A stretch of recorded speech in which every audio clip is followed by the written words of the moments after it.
I don't think we got anybody they want. Coach, we got nobody we want. We got nobody we want. That's right. Right. Anyway, hey everybody, welcome to this episode of the CSC Critics Podcast. With me today we have. Hello, everybody. I am one of your hosts, a geeky writer. I'm Crimson Maroon. And I'm Sprinks. And hey, if you're listening from California, I guess, you can find us over on Instagram, Facebook, TikTok, Blue Ski, Blue Sky, Twitter. We also have LetterBoxd, average out graphs of I always say there's graphs. There's not actually graphs. It's just all the numbers of everything we've done. And there's the channel graph. Just the one. Yeah, the channel. And then we got visual side of things on YouTube, Rumble, and Spotify. If not your preference, don't worry. Tons of audio platforms where you could be listening to right now. Let us go into the intro.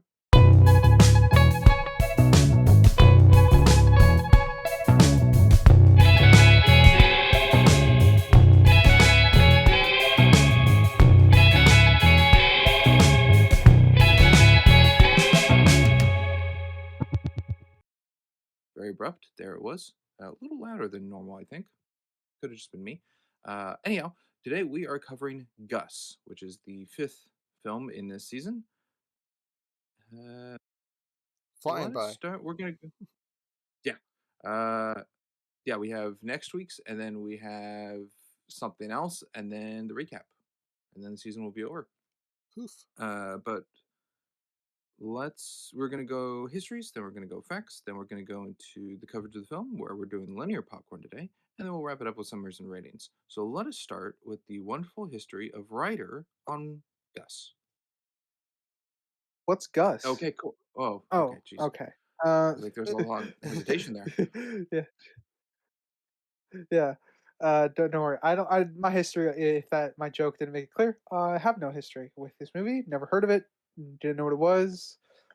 I was concerned for the first 5 minutes of it being an American football movie because they were talking a lot about soccer. Um, That's and actually the first note I I wrote down. was yeah. And then obviously I watched the rest of the film. I think it qualifies as a football movie. I'm gonna go on a limb here and say that. I would say I didn't know about it. First time watching for the podcast. Didn't even nothing of it came across my mind, so just completely blank. Sweet. Crimson. All right. Similar to Reddit. Never heard of it. Never seen an image of it. Completely blind to it. When Sprinks threw it out there as a pick, I looked up the poster, gave me an expectation, did not match what the actual movie was to me. We'll talk more about it, I'm sure, as we go along. But once for the podcast. If you're going off the poster, I have a guess of what you thought this movie was going to be. uh, yeah, next to me, I've seen this movie twice now. Once for the podcast, and once last year, I believe after we watched Apple Dumpling Game, and Apple Dumpling Game Rides again. I went, there's some Don Knotts, Tim Conway comedies I have not seen, so I sat down and I watched Private Eyes and Gus. Uh, I went, oh, okay, those movies, and then gave me the opportunity now that in my head to pick it for the season for the podcast because of our past connection to the two movies we've covered of Apple Doppelganger with Don Knotts and Tim Conway. It was tied between. I was going to go with Remember the Titans regardless, but it was tied between this movie Gus and 80 for Brady. I So, haven't heard of that one either. oh no, about Mm-mm. Sally Fields and like a bunch of these 80-year-old women who want to go see Tom Brady playing the Super Bowl.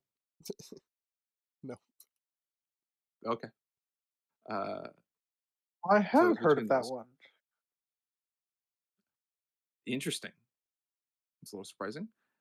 Uh, and then I guess before seeing the movie the first time, I knew of it being in Don Knotts' filmography. That's about it. For my history, we're going to go into facts here. Took them off the internet. Take them with a grain of salt, audience. How true or false they could be. I did not get the opportunity to sit down with anyone from this movie because sadly, most of them have passed away. Don Knotts is gone. Tim Conway's gone. Ed Asner's gone. The Gus director's is gone. gone. I would say Gus is probably gone. I don't know that one for sure though. Uh, yeah. Initial release date for this movie was July 7th, Listen, he did good. He 1976. did good some mocap. Oh, it was mocap. Gotcha. Yeah. So this was a what are they called? Summer blockbusters. Yeah, I mean, people Is that call what it they're that. called? Well, what's the name of like a hit movie coming out in summer? I've heard summer That has a name. blockbuster. That's what it is? Yeah, Okay. that's a predominantly a good one. Yeah. It might have a different name I'm blanking on. But uh all right, so then it has a runtime of 1 hour and 36 minutes. From what I could find, because it was hard to find, best guess of what I saw was the budget was about 3 million. Uh it came in though with a box office, domestic only, this did not go overseas, of 21.8 million. So it was a success for Disney. Wow, that's surprising. I was gonna ask if this was a direct to VHS film. Uh, It the- was not. wow, No, this was theatrical and made a lot. And no, that kind of fits in some of like the B movie style for a lot of Disney movies. Yeah. It's a rated G, which is a little shocking of something in my notes that they were able to say something in a G Disney movie, rated G but I for guess it was of the Gus. times. Well, Yeah. it's before there was PG Uh, 13, right? yes. Yes, this is Oh, before PG-13, but they're still PG. hmm. I mean, there's also alcohol in this. So There's alcohol. I didn't realize you could say jackass in a PG or in a G movie, but just different times. Was the villain smoking a cigar too? Not the Sorry, villain, the but the no, the main character. antagonist. coach did. Yeah. He had a cigar throughout like Okay. the whole movie. Yeah, because yeah, it's because I guess it's before Disney's ban on smoking and booze. I guess. Yeah. This genre of the film, from what I found, was family comedy, but another site also listed it as just animal adventure as like one genre, and I didn't know that was a genre on its own. That's like a sub genre. Animal I guess adventure.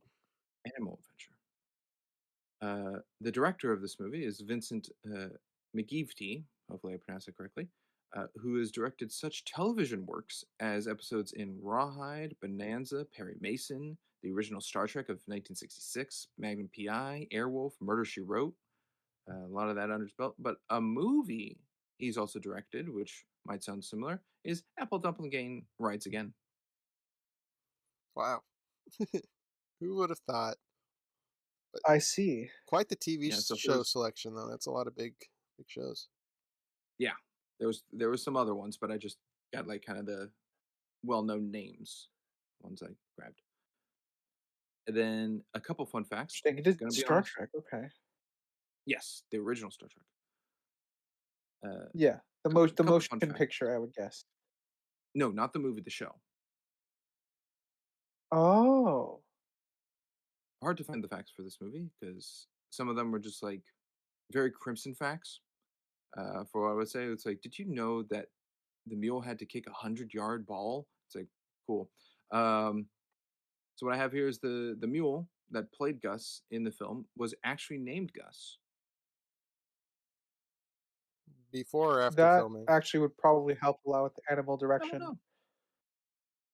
I don't know before or after, but uh, next one I got is this is the only one of the 6 films where actors Don Knotts and Tim Conway do not share any scenes. I guess that's true.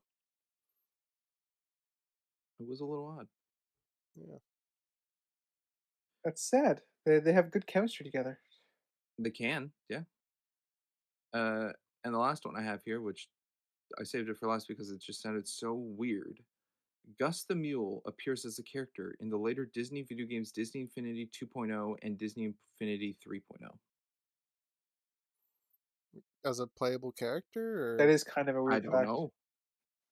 I've never seen a Gus the Mule toy to play or figurine. yeah, me neither. That'd be pretty But I guess he's wild. in the game. Huh. Well, that's cool. Do either of you have any additional facts? Well, Ryder I kind of don't, spoiled but I it, know but this Crimson is does. American football that we're covering. Oh, good clarification. Yeah, just in One case you could didn't say it's know. a little too much American, because it might have a little bit of a damage ladder. Too American. It's too Yugoslavic. Ah, Ik Glakma? Was that Yugoslav? I think it was. Anyway, Yugoslavia is not around anymore. That's that was gone in the 90s. It got Oh, so it split up. dates the movie. They got split up into like 3 or 4 different countries now. So a little bit of history for you. Hates the country a little bit. Yeah. That's helpful. Huh. Well, with that, then we'll go into the coverage of the movie. We're going from beginning to end, linear popcorn. So if we jump a little over, it's okay. We jump a little back, that's okay. But hopefully, kind of narratively to the end. I can't just jump straight to the Uh, credits at the end. Absolutely not. Well, there's not really any Absolutely not. credits at the end. So Don't do that. Don't do that. Uh, Let us start. You know what? You're chomping at the bit. Let's go with Crimson. I'm chomping. It sounds like you Okay, got something to say. dude. Uh, yeah, I'll just talk about the backgrounds. Uh, Ooh, I'm gonna struggle to objectively rate these backgrounds and visual effects in this film. I can't tell if it's bad or purposely bad, and that's kind of a big distinction. uh, I I don't think it was purposely bad at all. I don't think they were making it to look bad. I think they were trying the best they could. Because I mean, even for '70s, this is bad backdrops and Yeah, um, green screen. projection screens and green we're screen like effects.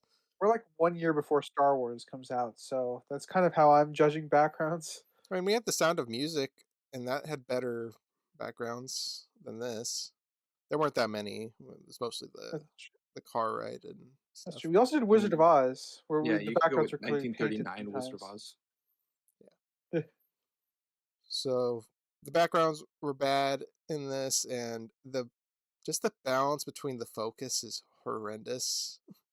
Like you got the foreground people, which are crisp, and then in various shots you got like other teammates behind them, and their various levels of blurry There, for depth. yeah, there, And then you got the there's a crowd behind shot. them in crisp.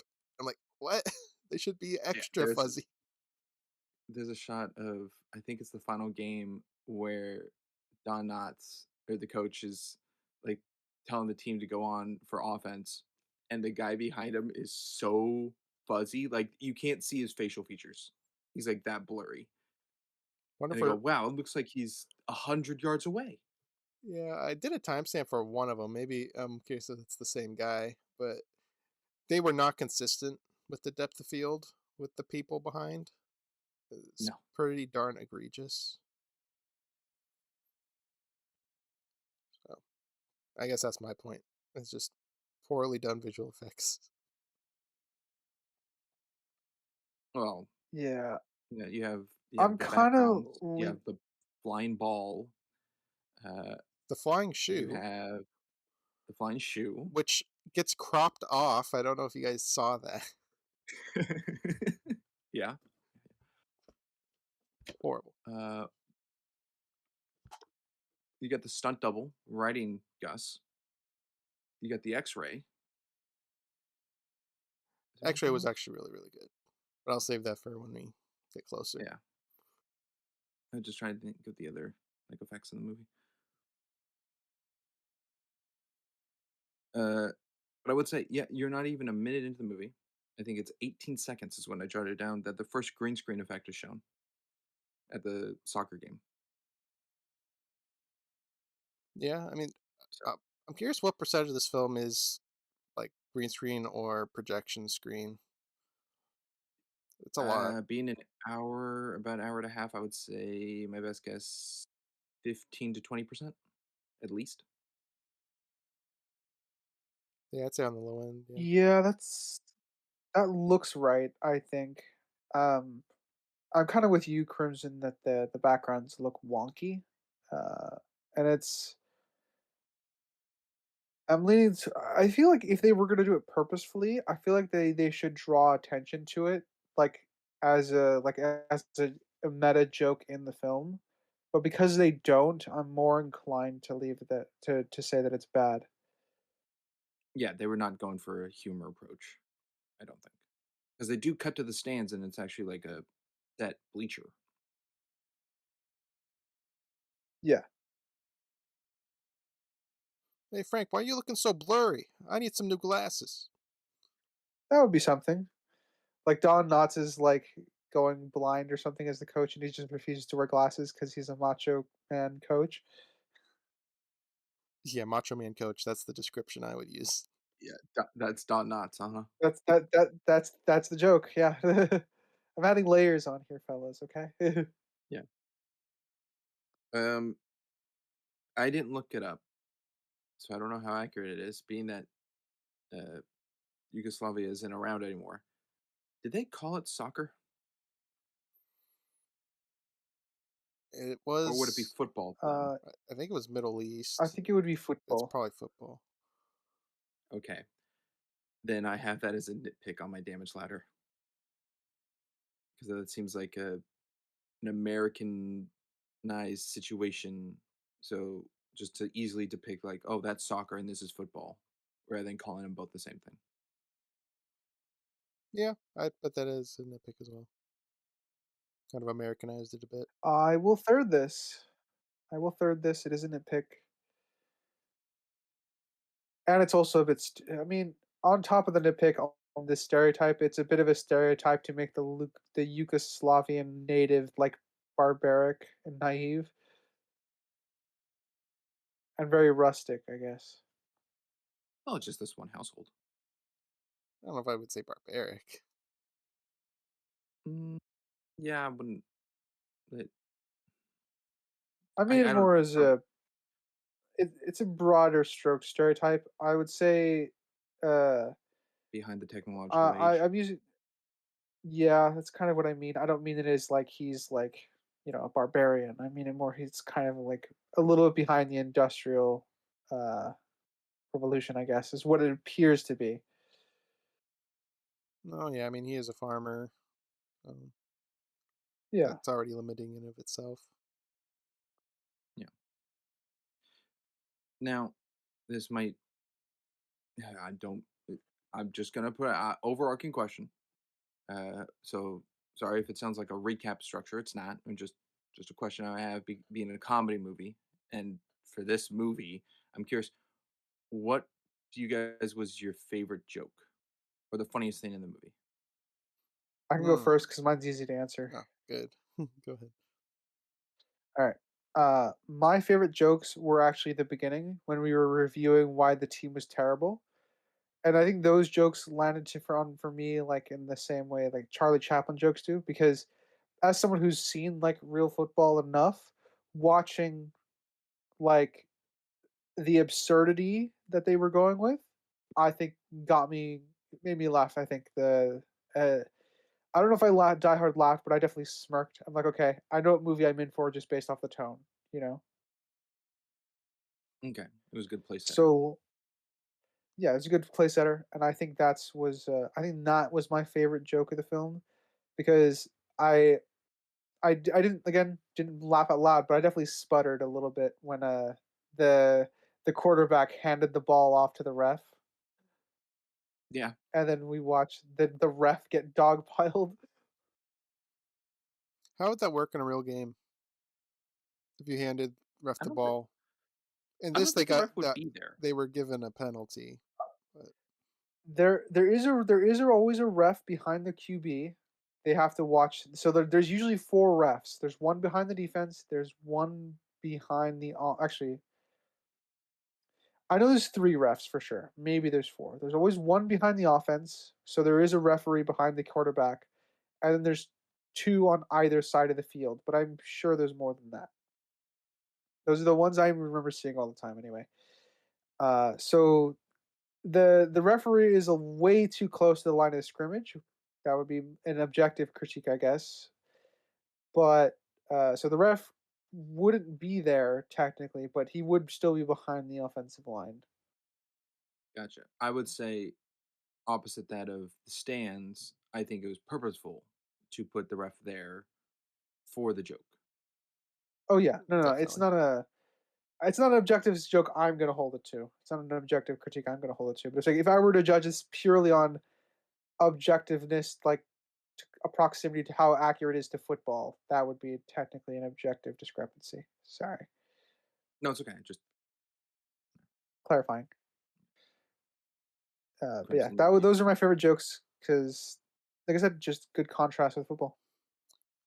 Mine would also be this slow mo bit with all the fails, but if I was to pick an alternative, it would be when he's talking to all the coaches and like, all right, where's the players? There are none. That was pretty Yes, funny to all me. the coaches. Okay. I think I'm in agreement that the beginning, I think, is the funniest bit. And just the pacing to cut to credits of opening. It's very long opening credits. It's like over 8 minutes, Yeah, which is a bit Yeah, absurd for a movie. But the pacing of those jokes to put in the credits with the music gives that like absurdist, like come on eye roll moment for you to like yeah. laugh at it before getting into the next joke. It's really well timed because it's like it looks like a serious play, and then once it diverts into like the change up from what actual football would be, it pauses, the music just kicks on, you get your credit. I really Yeah. enjoyed it. I think my favorite one might be the guy who's like, I'm open and turns as the other guy takes intercepts the it. Bags the fall. interception. Yeah. Yeah, it's pretty funny. Yeah, I think they're all. I think they're. I didn't have like a favorite one. I think they all landed really well Okay. in the beginning. Now, So I'm curious, probably just as much as the audience. Flip side, what's the worst joke? That's a far harder question. Um, Hmm. Do you have an answer to that, Sprinks? oh, Trying to think in my head the worst joke. I mean, was the canceled It's date a joke? and I guess it could be It was played like, for humor. It's yeah, in probably my country, canceled means canceled. I'm like, is that a joke? it's probably one of the slapstick gags in the grocery store. Um, Maybe the garbage and bucket on the head and I would. rear. I think. I think I'm gonna say just generally, it's gonna be the last half to last third of the entire grocery store sequence. It started going on way too long. It was too That It long. overstayed its welcome. I will say from what I remember the watching this movie for the first time, coming after from that, I just went, yeah, that grocery store bit was too long. And then coming into this, I went, okay, I know it's in here. I'll just check because that was like a first time viewing, didn't know what was happening or what was going to come. It's like 15 Watching it minutes. again this time, yeah, it's almost 10 minutes long. Too long. So We'll we could dissect all it when we agree that get that closer. joke went on way too long, and Yeah. then Yeah. I don't know, the plastic lobsters. It's pretty bad. Yeah. The worst joke. I don't know, I think I have the canceled date thing because Debbie responds with like, "Oh, I like your culture that way," like kind of thing. Like I feel like it's supposed to be humorous. I mean, I think most of this movie is just to be funny. Even the straight lines are delivered to be kind of comedic. Yeah. All right. So we got grocery store, canceled date. Yeah. I also liked Pepper, I guess, the announcer guy who just kept answering himself. He's pretty funny. Right, Johnny? Right. Yeah. I like in the Super Bowl, I he actually was like out of breath and ruined yeah, his he's voice. lost his voice.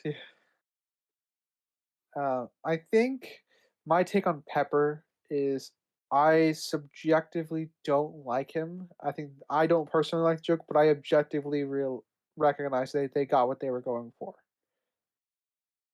There's another fact I didn't write down, but I saw that supposedly like 4 or 5 of the announcers throughout this whole movie are real, like NFL football announcers. So Johnny Unitas and Pepper might be the character names, but they are real sports announcers, I think. That checks out. Unitas, I feel like I've seen him as an actor before. I didn't. I didn't look into it. Hmm. But Well, there like was some the other recognizable announcer guy actors that in this wasn't movie. those two, I know he's a sports one. Yeah, I will say the one with the red jacket on. That one I knew was real. I wasn't sure about the others. But Disney's got the money. They could definitely bring in a sports announcer in the on the land of June when they're not doing any sports announcing for football. Oh, that's where the 3 million budget went. Yeah, the They announcers. took it out of they took it out of the effects department. Give it to the announcers. It's quite possible. They did that. Yeah. It's another small joke. It's a visual gag, which is why I think I liked it. It was a different type of humor. But I liked when Andy fell in the well and got out. And he's like, I never want to see another soccer ball in my life. And the next direct shot shows 4 soccer balls in front of him. Yeah, and then Gus realizing it and then kicking it to get rid of it. Yeah. How freaking smart is Gus? That was gonna be my next question. uh, Mostly intelligent. Inconsistent is what I would say, but I would say he's sentient. Can Like understand English. he's enough to he knows enough to screw with them at the grocery store, but not enough to screw with them taking them out of the trailer. Or to Yeah. avoid drinking booze in his food. Well, maybe that was his first time he's ever seen it, Yeah, so he he might didn't not know. know what alcohol is. Not gonna But blame smart him on enough that to one. fake ill as a wingman so Debbie could cancel her date. Fake ill, and if you're gonna Like I believe Debbie at the end, fake slip. Yeah, we'll get to that. So I'd say pretty smart, but as the writers said, inconsistent. Yeah. There yeah, was I'm they definitely played it sentient. Yes. they played it off a little, and I'm on the side it's not.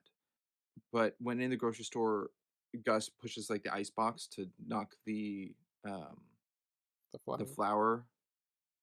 I thought by how the camera's looking at it that Gus is reading icebox.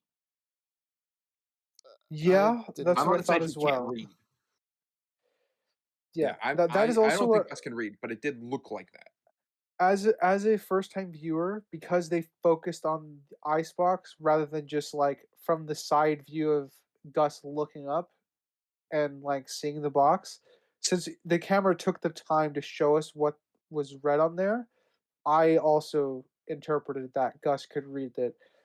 Retrospectively, I don't think he could, but I think that one's on the cinematography department for Yeah. Well, since giving the wrong impression. the icebox wasn't necessarily important. The icebox didn't do Yeah. anything. It was just a means to push the flour. It was just a domino in the long line. Yeah. Something I will Is it on? compliment, Oh, unless Sprinks goes. host card. Well, something I will compliment this film is the slow mo. This is pretty good slow mo for the 70s. They actually got a real slow motion camera. It's no lame cut frames. This is true slow mo, and I liked when they used it throughout the film, not just in the I opening. agree 85% of it. 85. There's a 15 that's just nagging at you. When yeah, when Charlie's in the stands, that's not good slow-mo. And I don't know why it's a separate camera. Charlie. Which one's Like Charlie? during the one who's against the coach with the bet Oh, yes, yes, yes.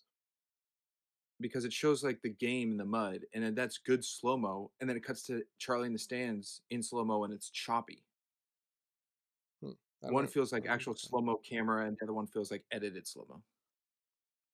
Oh, I'll do the cop out and say I must have been writing my notes because I don't remember seeing him in slow mo.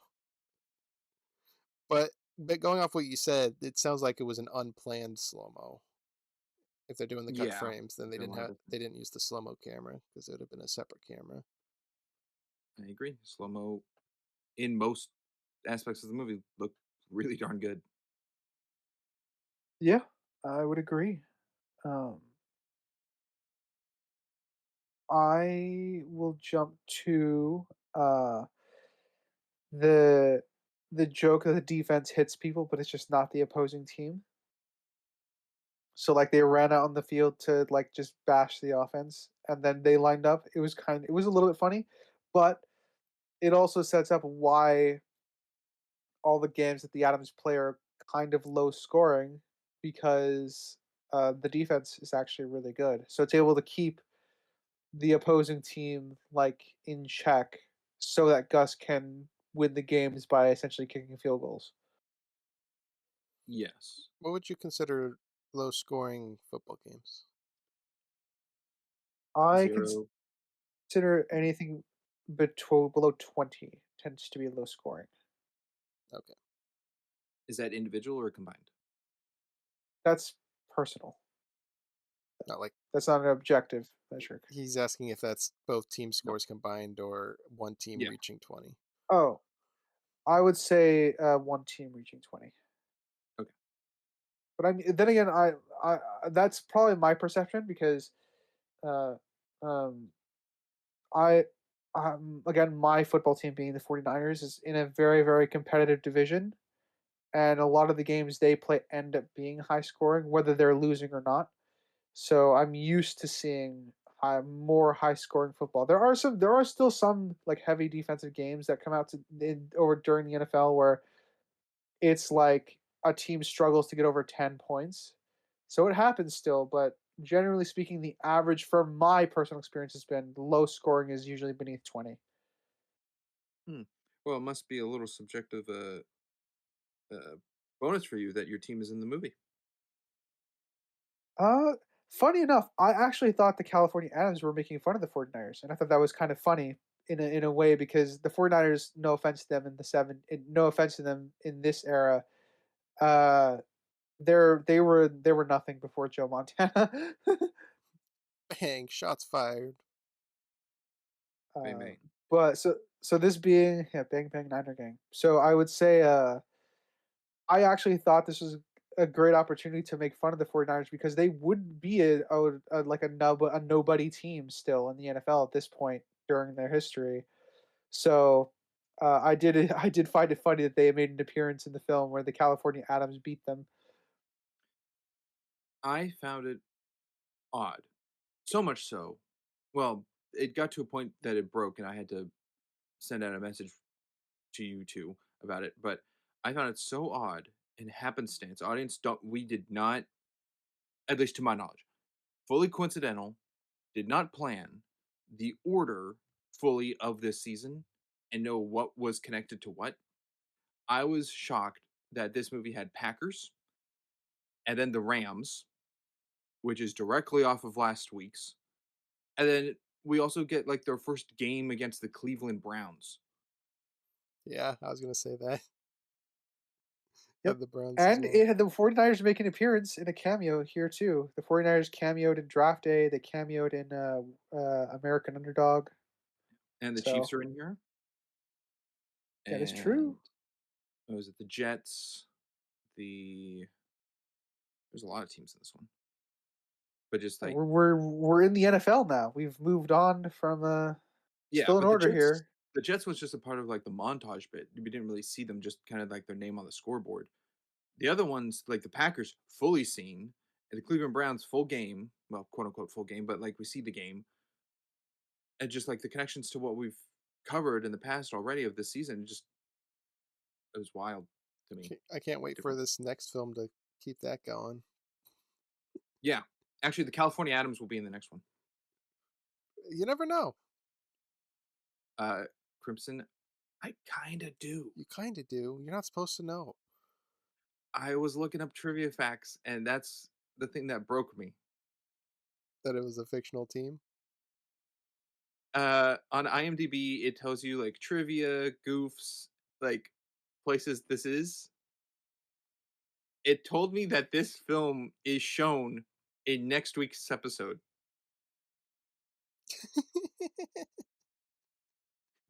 And I was so mind boggled by it.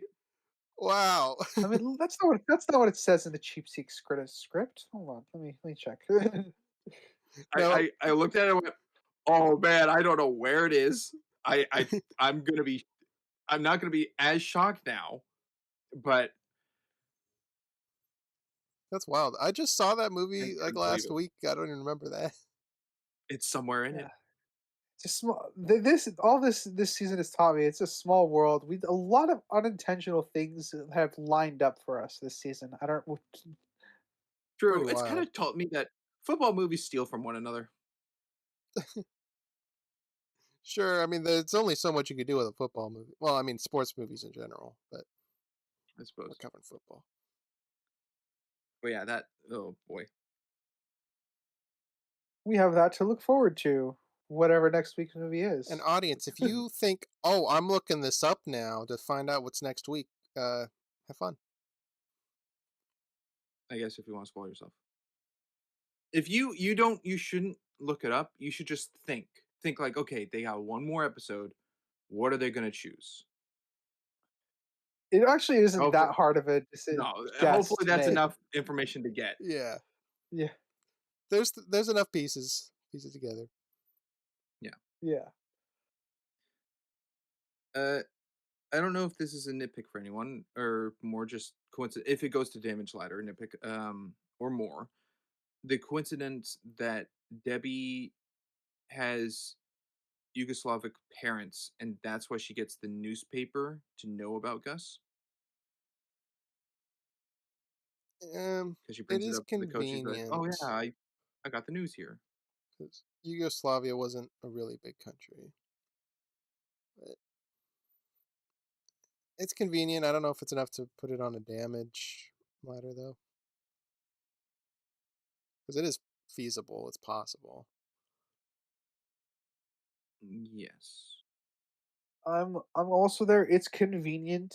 The highest I would probably put it as a nitpick if I were to apply damage to it. But even then, it doesn't. It's utilized as a tool more so just to get the plot forward, and it doesn't really derail anything. Yes. I think my biggest thing with it is that that news of a mule kicking a ball made the front page top story on a newspaper and not an inlay somewhere. Of a Yugoslavia paper. It's not Yeah, like world news. World news: Mule kicks soccer ball. but it's not Yeah, on my damage ladder. It's too minor and it is believable. And they bring up again Debbie's connection to Yugoslavia. yeah. It's not a one-off word. It's not a one-off thing for her. If it was just a one-off thing for her, I think I would have taken a bigger problem with it. Bigger nitpick with it, I guess would be the correct term. But I do think it's functional the way it is. And like I said, it's mostly there just to get the film going in the right direction. And it's not that big of an excuse to get these two characters together. Yeah. Um, Crimson. Back on Yes. something you said. You complimented the slow mo. Is it what is your um view, I suppose, and onto you as well, writer, and then myself. The view on the opening reel, the film reel showing the coach like the plays and the players and whatnot, using slow mo in that reel. So in Is that an universe, they're in watching world it in or out slow of world? mo. I'm going with it's just for the viewers. I don't think they're watching it in slow mo.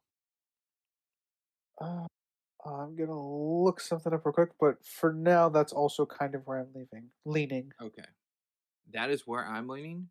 I don't think they have the capability to do slow mo on a film reel like that. No, and if we're applying it's also real world, then they also pause it just for the credits, right? I mean, the whole visual is for the Oh, that's audience. true for the freeze frame. Yeah, Well, I mean, I know that they definitely do have footage for they can pause from those games, but yeah, okay. They wouldn't be filming Mod, the games in slow mo with yeah, slow mo it wouldn't cameras. be. Yeah, it was it was around back then, but the NFL didn't start experimenting with it until the 80s. well, I would believe it's around this movie came out in '76, and there's slow mo in the movie. I think he's talking about implementing slow mo cameras for recording Oh, games. I see. Into the NFL Yeah, games. Gotcha. yeah, NFL incorporating it. Yes. Gotcha. All right. Do you two wish being like seeing the team at the beginning, kind of like the introduction and them tripping over their own feet, apparently, pretty much.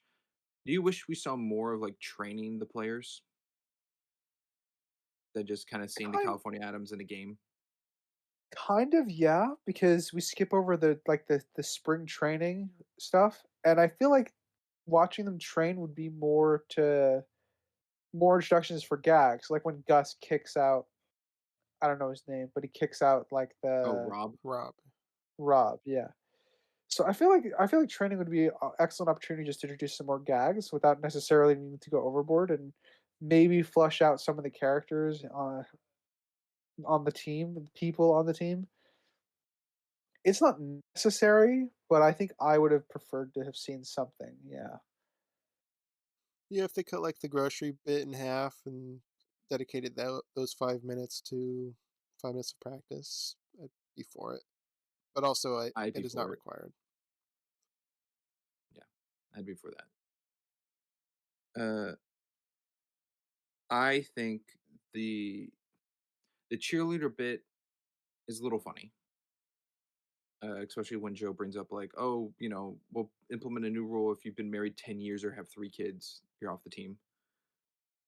But the flip flops, I think is what he called the backflip. Essentially, I think that was a decent stunt change. Which part again? The part where to show off to the coach, like, "Oh, we got something for the halftime," and the Oh, one of the gotcha. cheerleaders to do Yeah, backflips when she goes through like the drum. I think that was a decent stunt change. yeah, wasn't too bad. A lot better than the grocery store one with Tim Conway, Yeah, I agree. or his character's name Crankcase. it's a unique name. I don't know if I'm ever going to come across that in media again. Crankcase. Yeah, doubtful. Uh, What did you two think about the cheerleader for the California Adams the opening scene or just them in general? and them in general? I mean, I like the joke of like they're old in air quotes, um, and the jokes that they threw at them, like, well, if they've been married for 10 years or had was it 3 or 4 kids, 3 kids, then they can be out of the team. Um, and then like the pension joke and everything. But they were still good cheerleaders. I mean, they succeeded in making pyramids. Yeah. Yeah, I would say something similar. Pretty much, I enjoy the gag around it. Again, wasn't my favorite gag, but I recognize that it is a gag. I kind of glad we didn't turn them any of them into like real characters, but I I think all of it works. Um, and obviously, I think that's like the funniness about it is that all the other teams took all the young hot cheerleaders, so the Adams are still just getting like the leftovers because it adds on to like the whole like even their band isn't working properly. The I did think the they band just was a good joke. yes. So I guess I'm neutral on the cheerleaders themselves as a joke, like, but it technically functions, so I don't have any like problems with it on the damage ladder. But uh, yeah, yeah, Okay. Um, no, the band joke I thought was funny because for the time, it would make sense they have to dub in the audio of the band to sound good and actually film it like off the reel of how far away the band is. So when the coach was like, "Oh, the band sounds good this year," I went, "Oh, yeah, it sounds fine because it's an audio for us, the audience, to hear of how good the band is." And then for it to be a record player, I thought was funny breaking the out of world audience view of the film being made into an in world joke. It's pretty funny and meta, yeah. Shoot, how did I miss that? I don't remember a record player. Oh yeah, Oh, yeah, it's they're playing fine and then they trip and then the drum hits the little record player and the music stops. Because when they're tripping and falling over, the music's playing fine. Okay, that fixed my complaint. I did write down why is the music still going. I missed the record completely. yep. It was a great joke. One of the better gags, I would say. Yeah. Crimson, if they cut the record player, that would have been a damage ladder situation Yeah, while the music's still playing. I will agree. Yeah, it yeah, would have that's been. why I had it written down. Interesting. Well, wow. Maybe when you take notes, you got to do a pause. It really depends on how behind schedule I am.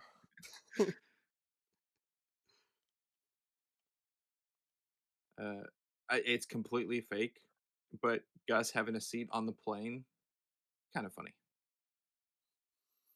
But would that happen? No, No, it would not happen. No.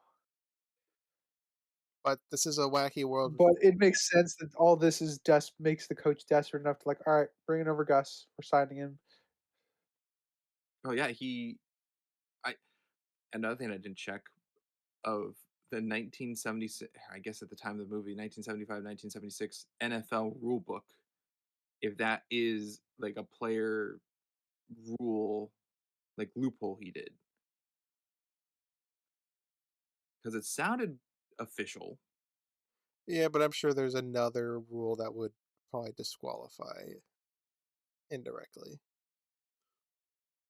Maybe, I don't know if the rule book didn't classify what player means, but I'm sure today's NFL rule books are updated to counteract that. I would Probably. imagine so. I mean, it would be an implied thing anyway, up until someone tried to break it. Yeah.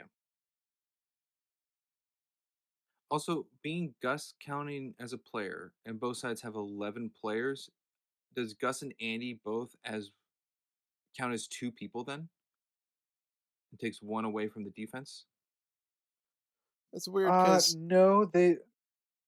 go ahead.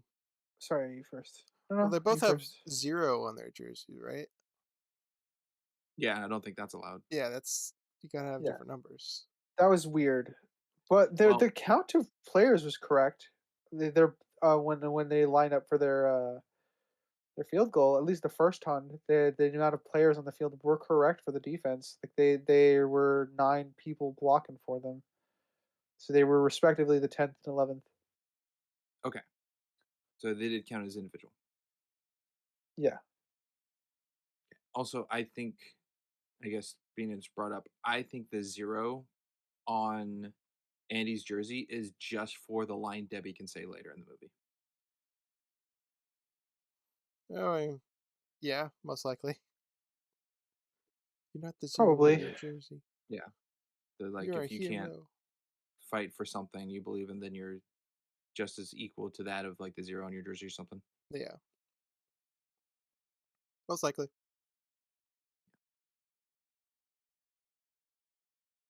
I got a question for both of you, Well, being that you two are more the romance and movie chemistry two. Is Rob and Debbie dating? I, Are they a couple um, at the beginning? I mean, he was. It looked like they were in a private residence during the phone call of I Cooper think telling her to watch over the new guy. I think they were in Rob's apartment. Yeah, it looked like a personal residence. So I think dating. Probably not for very long, considering how easily she just ditched him. But I think dating. Okay. Because I was trying to piece together if Debbie is a bit of an asshole. I think so. I think she is. Yeah. To be fair, I makes sense having met Rob. It makes sense why she would be want to leave that relationship. But I'm also kind of in the camp of she could have been nicer about it, and also uh, I do think they were dating at least for a little while. And I mean, we don't Okay. know how Rob was before. I mean, he was this kind of monster because his girlfriend was like ditching him. We didn't really get much of Yeah. him before that. Stood him up for a date, didn't tell him that the date was canceled, and then found out that she was on a date with another guy the same night. Yeah. That's that's pretty bad. So I don't even really blame him. I blame his eyesight for not seeing the girl in the car. Uh, Oh, well, uh, or the guy who looks, 8 feet tall. yeah. Yeah, I get the gag is that the, foggy windows they were doing things in there, but it still was you know it's a gag. Oh, foggy windows. I didn't take that into account. Yeah, it was steamy. Yeah, it's very steamy in there. You just recognized the car. Okay. Okay. Well, that was in the same kind of vein I was in. I think they were a couple or dating at least. And Debbie really dropped the ball hard on Rob for Andy without them ever having to talk about it. Because Rob's just complaining, I guess, to his roommate and then just trying to take it out on Andy. Yeah. I mean, that's how it goes.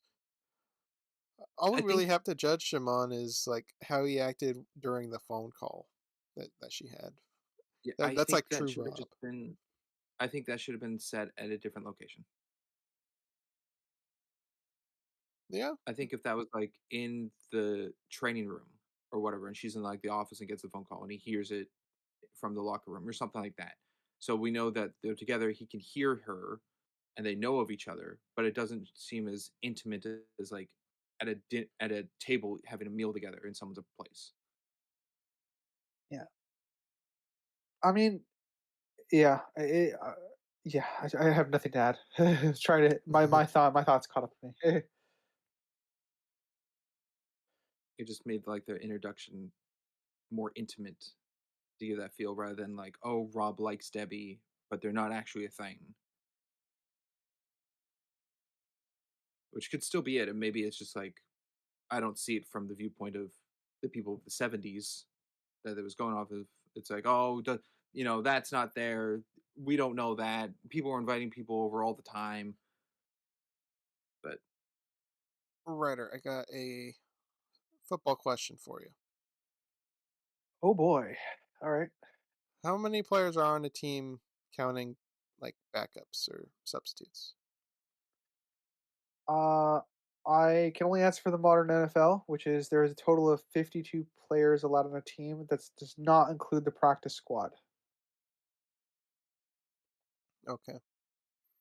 Because Don Knotts referenced 40. I'm like, okay, that sounds believable, but I have no idea. So, okay.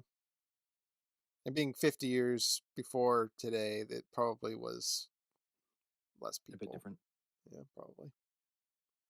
But it doesn't leave room for all those coaches. Where'd they all go? There was Well, I 18 think of some of that them was that I like, counted.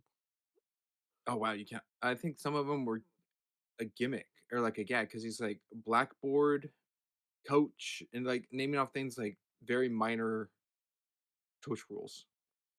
And don't get me wrong, there are a lot of minor coaches in the NFL. It's like one coach is specifically focused for the quarterbacks, another one specifically focused for receivers, running backs, etc. So they do get down to brass tacks with having a coach specific for like a couple players.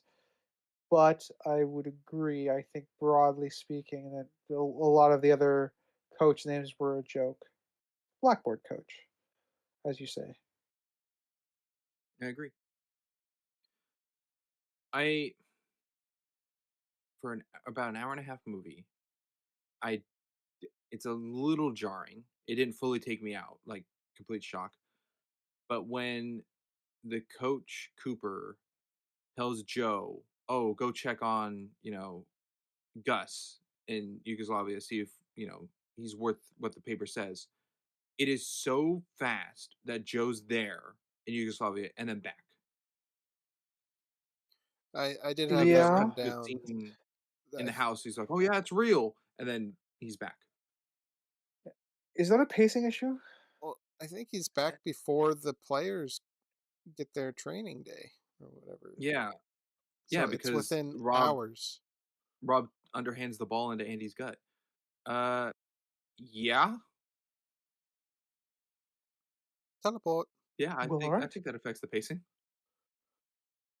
Yeah. It's Yeah, just so You quick, yeah.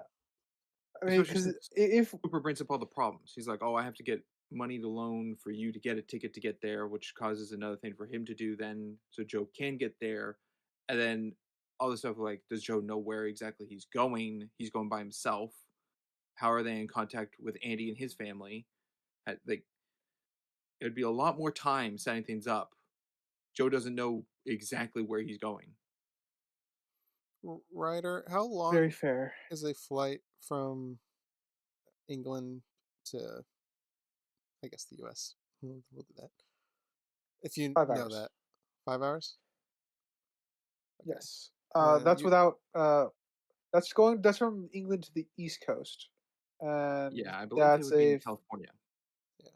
yeah, so from England to California, uh, uh, generally, if you're going halfway across the world, it's going to be an 8 to 12-hour flight.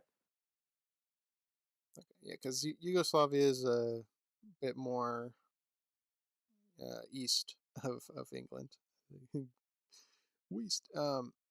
So okay, it's probably like a 7-8 hour flight.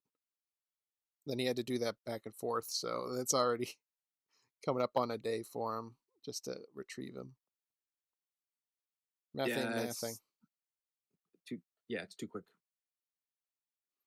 A Also, typical I flight from have that. Croatia to I don't Cal. know how the Oh, soccer ball hit him from in the building. Anyhow, Oh, through a window. sure, not at that angle.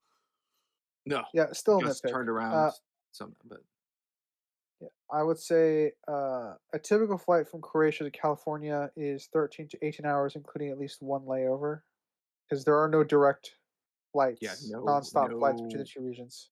no way Joe did that. Nope. I have that. It's so quick. Uh, I have it as a I'm at a Nick. nitpick.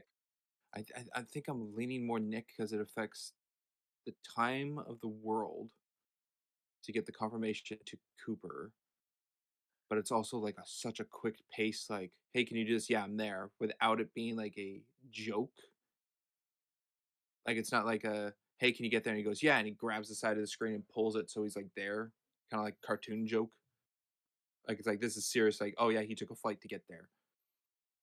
So I think the combo of both, I'll put it at Nick. Yeah, so like, hey, can you be there? And then the camera pans and he's gone, and on the phone he's like, yeah, I'm already here. Something like Yeah, that. Yeah, I think I'm in agreement. I'm gonna put it at a Nick, mostly because I think because it moves so fast through the various levels, I would be more inclined to roll it back down to a nitpick or like forgiving it entirely if it was more clear, like that time was passing on like Coach Cooper's on Cooper's side of things. Um, so like when he calls him next, there's like clearly a practice going in the background, which indicates sometimes there players have shown up, so the team is already assembling and stuff like that. I kind of, if that was going on in the background, I don't think I'd have any problem with it. But I think as it stands, I'm also at a Nick. Something I guess we could debate on Andy's intelligence level, but I feel like during the pitch of, hey, do you and your mule want to join the team? He would have brought up his concerns about him never kicking a football because he brought that up at the actual location. that I think is a that could fall under Ryder. You bringing up the thing of like behind the age, and it's like every ball is the same looking ball, but an American football doesn't because they don't also do the joke of like, hey, you want to come to American play football? when they would call it football in Yugoslavia and they call it soccer, they don't say, we want you to come play soccer for us. So I guess that could fall under like Andy's thought of like every ball is a ball, but I'm also believable that he's never seen American football or even heard of it, and they're just asking him to come play ball in America. Yeah, I that checks out for me. I don't. He has no reason to know what American football is. I don't know. I feel like we would kind of need to establish that. Like, I don't need to be in England to know what cricket is, right? I mean, stuff like that.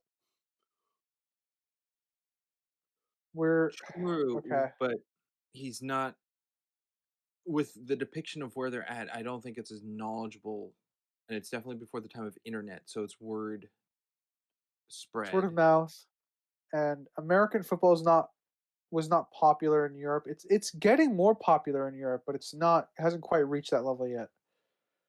Yeah, but of the 70s, Yeah, like I said, that's why I'm saying I don't think that he would know.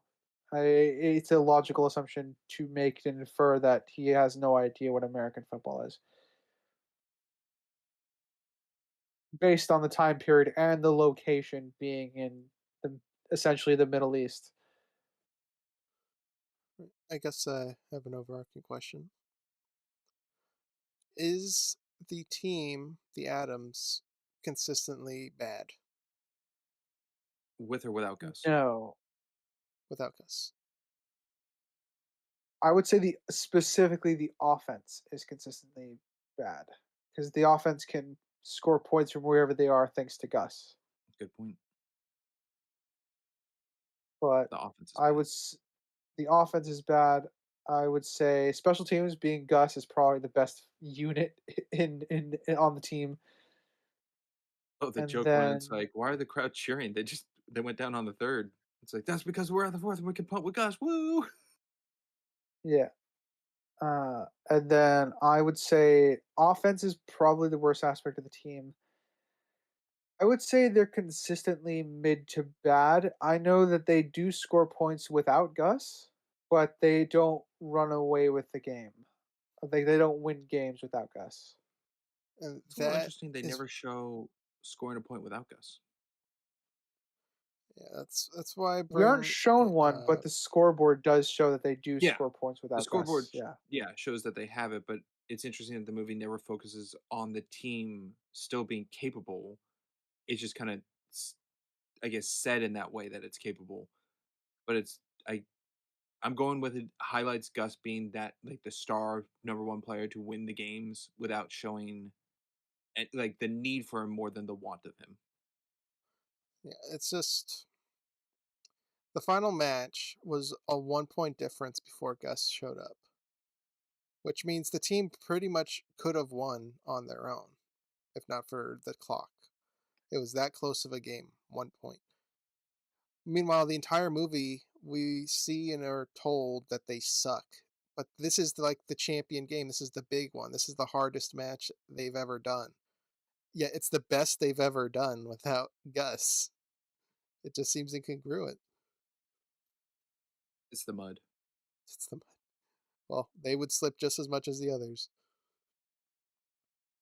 Um, so I found them inconsistent without Gus, It's especially hard since we have to drops of like Gus scored 14 field goals at one point. It was stated. I'm like, okay, so he scored all the points in the game. Stuff. There's a couple instances of that yeah, where they just reference how many yeah. field goals But are done. but only defense for that, right? And obviously this is me writing for the film, just based on what we have. I can infer the defense scored points because that happens. They can intercept, run it all the way back, and score a touchdown. But I feel like we would need to see that, um, because otherwise, I'm in agreement. I do think that the offense is mostly bad. I would say that there is the Super Bowl being the primary example of I don't think they were consistent with the offense being awful. I think they faced the problem where they couldn't have such a big gap like the what was it, 41-0, I think was the largest gap in one of the examples. Um, Obviously, that's not a in the last minute. Can they save the day? Because that's just too big of a gap. So they manufactured this where there's a 1 point gap, which just doesn't fit. Yeah, it's for the drama. But yes, I broadly agree. I with your take on that matter. I will jump if we're done. I'll jump somewhere. Go right ahead. Um, I one of the funnier little bits that happens around Cooper and near the beginning of the film is how everyone's always commenting to him how, "Man, we're just wasting money. Man, that's not gonna make us any money." It's just kinda all backgrounds. It's funny gag because it frustrates Cooper, but also it's all set up leading into the bet he makes with, I guess the rich guy? I don't know what else to call him. Charlie? Charlie? So there is a lot of setup at least for his financial woes with the team. Yeah, I mean, I don't Yeah. even know why his initial bet was so against himself if he actually wanted to win, anyways. Yeah, that's another aspect of this I wanna get to as well, is I don't know if it's consistent for Mr. Cooper's character. I don't know if he thought, uh I mean, he might have been trying to, like, just get money out of Charlie for it until he realized he actually could start winning and then wants to keep the team and sell it for more. That was the only aspect I could pull from for this, but obviously, the fact that he gets to the Super Bowl and can win it, I do think that's kinda what flips him, but I am not sure about that. I mean, even during the initial bet, when the stakes were raised to winning the Super Bowl, it should have essentially been the same reaction to him because even seven's unobtainable. That's more than they've scored in 10 years, which I think Charles said at some point. Someone said it. Yeah. Charlie brings it up. That's why Cooper makes the bet. Yeah. So I don't really get the headspace. I thought he was trying to get rid of the team, but then he didn't want to. So it was kind of confusing. It, What's the it is a catch? little confusing that we don't really see the motivation of Cooper wanting the team or like this is his passion. It's more complaint of like no money's coming in or like greed. Because it does feel like a little bit of switch in his character when he goes, "Yeah, I'll make a bet," because he wants to keep the team, and then when he goes, "If you don't make the Super Bowl, you'll lose it," and that becomes a motivation for him. I see it as a nitpick because of the swap, but I don't see it unbelievable for a coach owner to not want to be there for the team. I mean, all he did was bash on them the whole time as Yeah, well.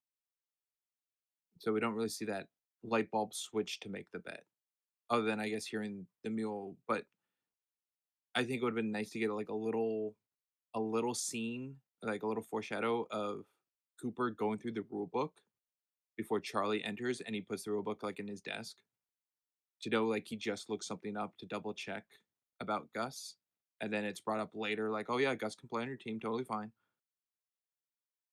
Because it does come across like he makes the bet without knowing that rule first, or he automatically like has the whole rule book memorized. I mean, I would like to think he knows the rule book, but I don't think he made the bet thinking he was going to put Gus in the game either. I think that was just during the match that happened. Oh, no, I disagree. I think he made that bet knowing Gus would be on his team to help him win.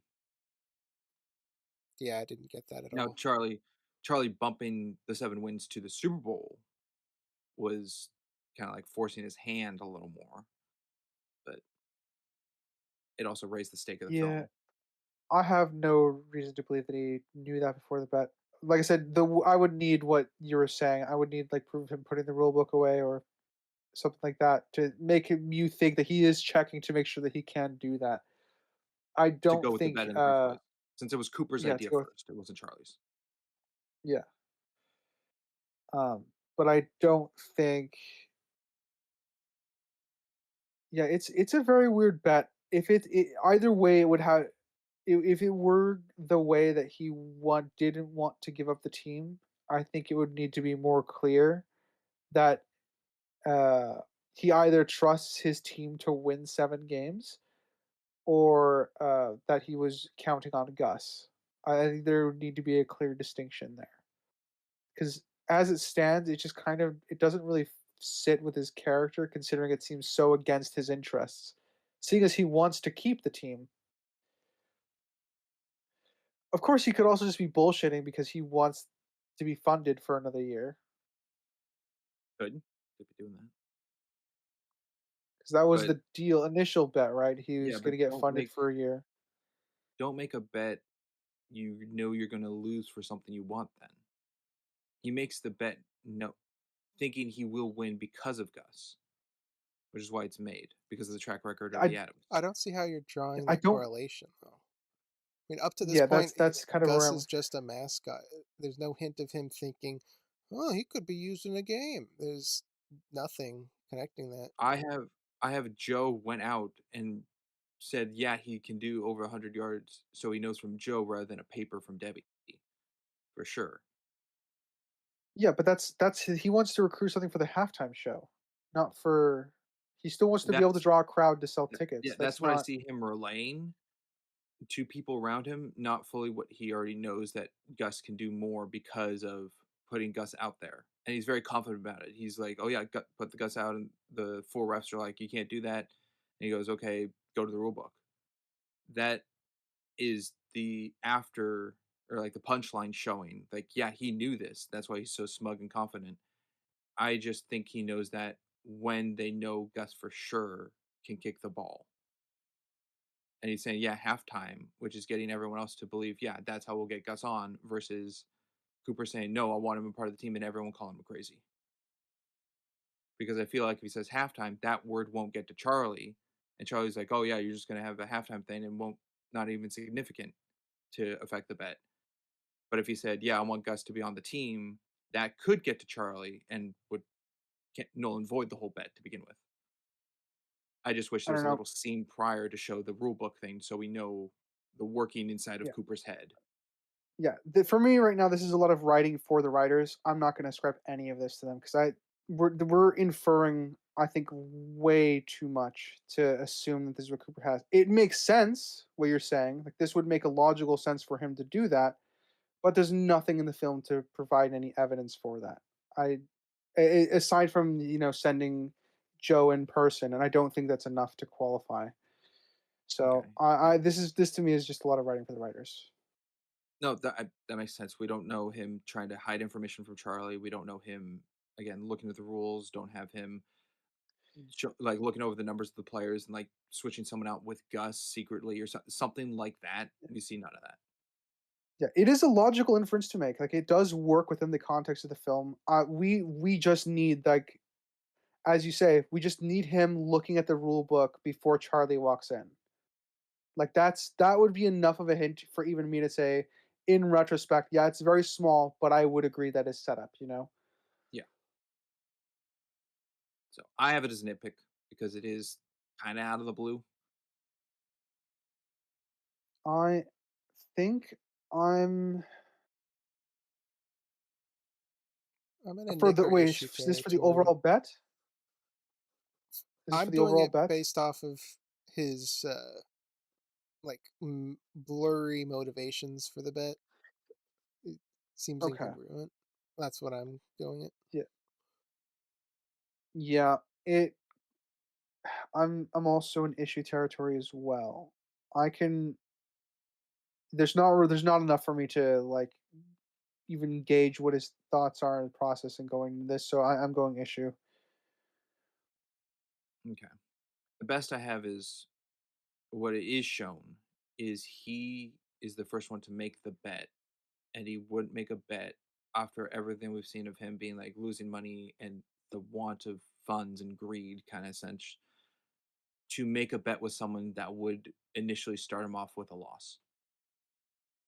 Yeah. So I mean, like I said, him he could be approaching, desperate enough, but yeah, but him uh, stating it gives the thought of he'll get something out of it. That's the best well, I yeah, got going with it.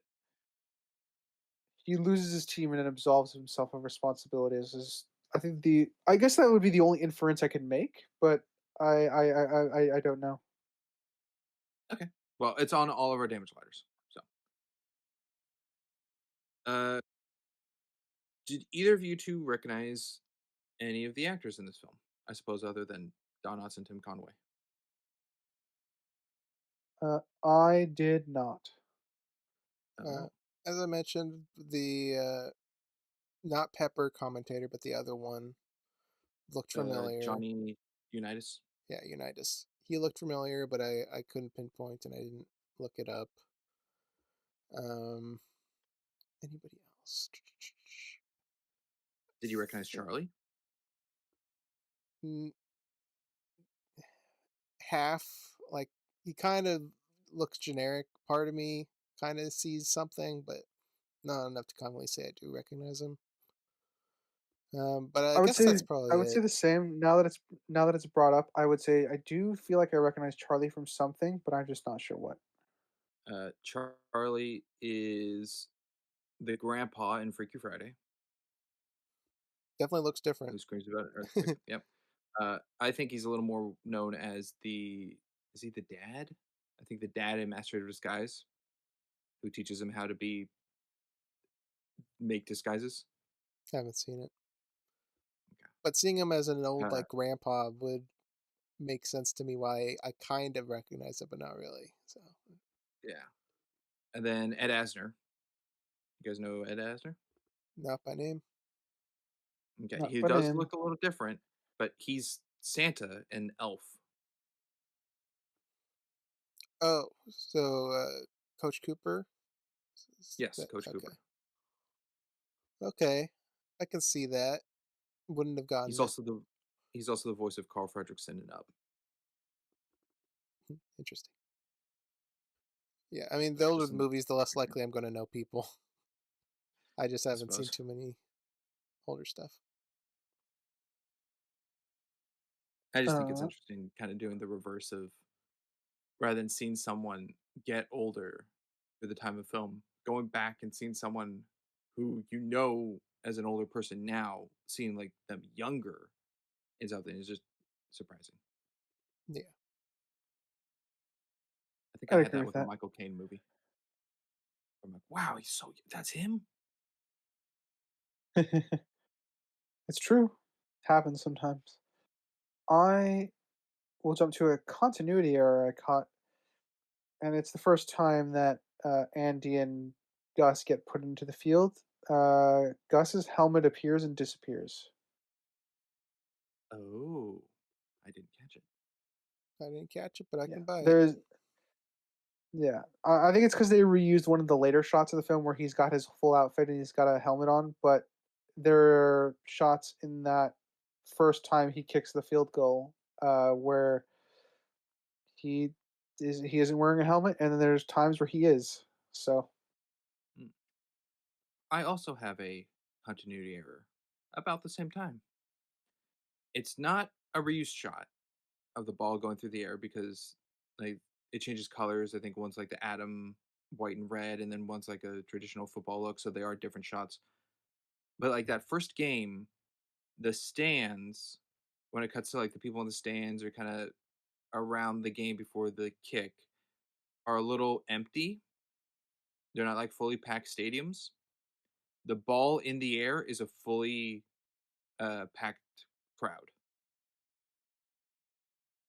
So it Hmm, cuts from like no one really there, packed, to and then like back it to being no one really full. there. Yeah. hmm. Okay. Yeah. All right. Well, I guess I'll jump on the Uh, continuity train. uh, I'm just gonna keep piling up. Okay. yeah. So on the kick where the shoe gets flung off, in the shot before it comes off, the guy isn't wearing a shoe. He's just wearing a sock. And I'll post it in the Discord. Is That's kind of fucking funny. I don't know how that got by, but it made it. so silly. Yeah. It's just for the like the continuation of the shot where it's like, oh, he doesn't have a shoe on. Yeah. Yeah. So that's the one I got. Well, damn. I have a. I also have a question. Is it? I think it is a problem in universe, but I couldn't check to see if they were consistent about it with every team. But the Adams, don't have the names on the back of their jerseys. I I, can't tell if they did that for I any did NFL, notice every that NFL team, or if Um, it's because it just says Adams on the back, just the right? Not Adams. not the yeah. players' names. Yeah, Oh, it doesn't have the players' yeah. names. I don't know if that's a thing of the time where you could do that with Uh, jerseys, and the numbers are just what represents the player. I didn't look at the other teams, so I don't know if it's a through line or not. I'm gonna look it up then. Okay. Like that. Um, I could imagine when Andy was on the stretcher and brought in to hold the ball. Did we all think the same bit? All right. Oh yeah, one of us posted it, All Yep. Yes. but yeah, immediately right. my mind went to it. It was a reverse Oh, when he was. wrestling. The Oh man, yeah, when Andy was dragged onto the The myth. field on a the stretcher. legend, Yeah. The legend. However, him Andy. holding the ball at 35-16, laying on the ground holding the ball, that might be the worst green screen I think of the whole movie. Bold claim. It's pretty bad though. Yeah. It is 3 separate layers of Andy, Gus, and the background is not layered at the angle to make it look fully believable. It's just kind of background piece, and they're floating. Yeah, I mean, there's a few layering instances like that of different people. They just don't look good. All right. I am going to give, according to the history stuff, I am going to give this movie a pass. It doesn't matter if they don't have the names at the back of their jerseys. That was not a mandated thing NFL wide until 1977. Ooh, Wow. they're okay by 1 year. Yes. They were experimenting with it since the 1960s, so some teams did have the names at the back of the jerseys and stuff like that, but it was not mandated. So the Adams get a pass. Nice. Cool. Well done, movie. NFL Give it history to history. points. Well, Period piece. they didn't know yet. Oh yeah. It's true. Like it wasn't. It was. It's a period piece, so it's fitting for the time, and it also just saves money for production budget. It makes it's I don't think it's coincidental because it's just the kindness of like back in the day. There was less, scary people around. But the fact that Spinner and Crankcase could get all the info they wanted on Gus on one phone call. Is there security there? No security. Wow. Okay, can we come over? Can I have your social security number and date of birth? What's the name of that place again? What's your credit card number? Just read it to me. You know. What's your mother's maiden Yeah. name and your first pet's name? Yeah, like I said, I do think Andy's intelligence takes a hit. It also just the fact that at certain points there are just times where he would notice something is wrong because I don't know. I Well, mean, no, I can't. A they lot of do them put on happen later, more later disguises on. and change like their voices, which is nice. They don't Yes, look the same. yes, but like I said, I'll get to some of my nitpicks and nicks later on. I do think they pile up a little bit, but I do think they do pile up. I do like that because like they know I don't know the crooks names, but I know it's because Spinner and like they Crankcase. they yeah. Spinner's the older one, right? Yes. Crankcase is Tim Yeah, Conway. yeah. So Crankcase, right? I do like when he goes up to pick up the horse. He does not show up in person again because they know their faces. So it's Spinner that shows up the next time. So like they know how to play off of like getting into to fuck with um Gus. They are professionals. They've been locked up for They this are before. professionals. Yeah, It's a yeah, good it's a good professionals. it's a good, it's a nice continuity that they don't give away their faces at the same time. I do think, Spinner gets lucky, but he wears a good enough, costume. I would say Yeah, he has Spinner's the doctor pretty outfit, smart. the general outfit, and then Yeah. the Boy Scout with the mustache. Now, where'd they get the school bus? Who knows? Where'd they get the uniform Costume for shop. like the general? Yeah, the costume shop. Where'd they get the fake donkey head? Oh, they made that one. Yeah. They just went through their to their local taxidermist. Oh yeah, that was a little dumb on the security part.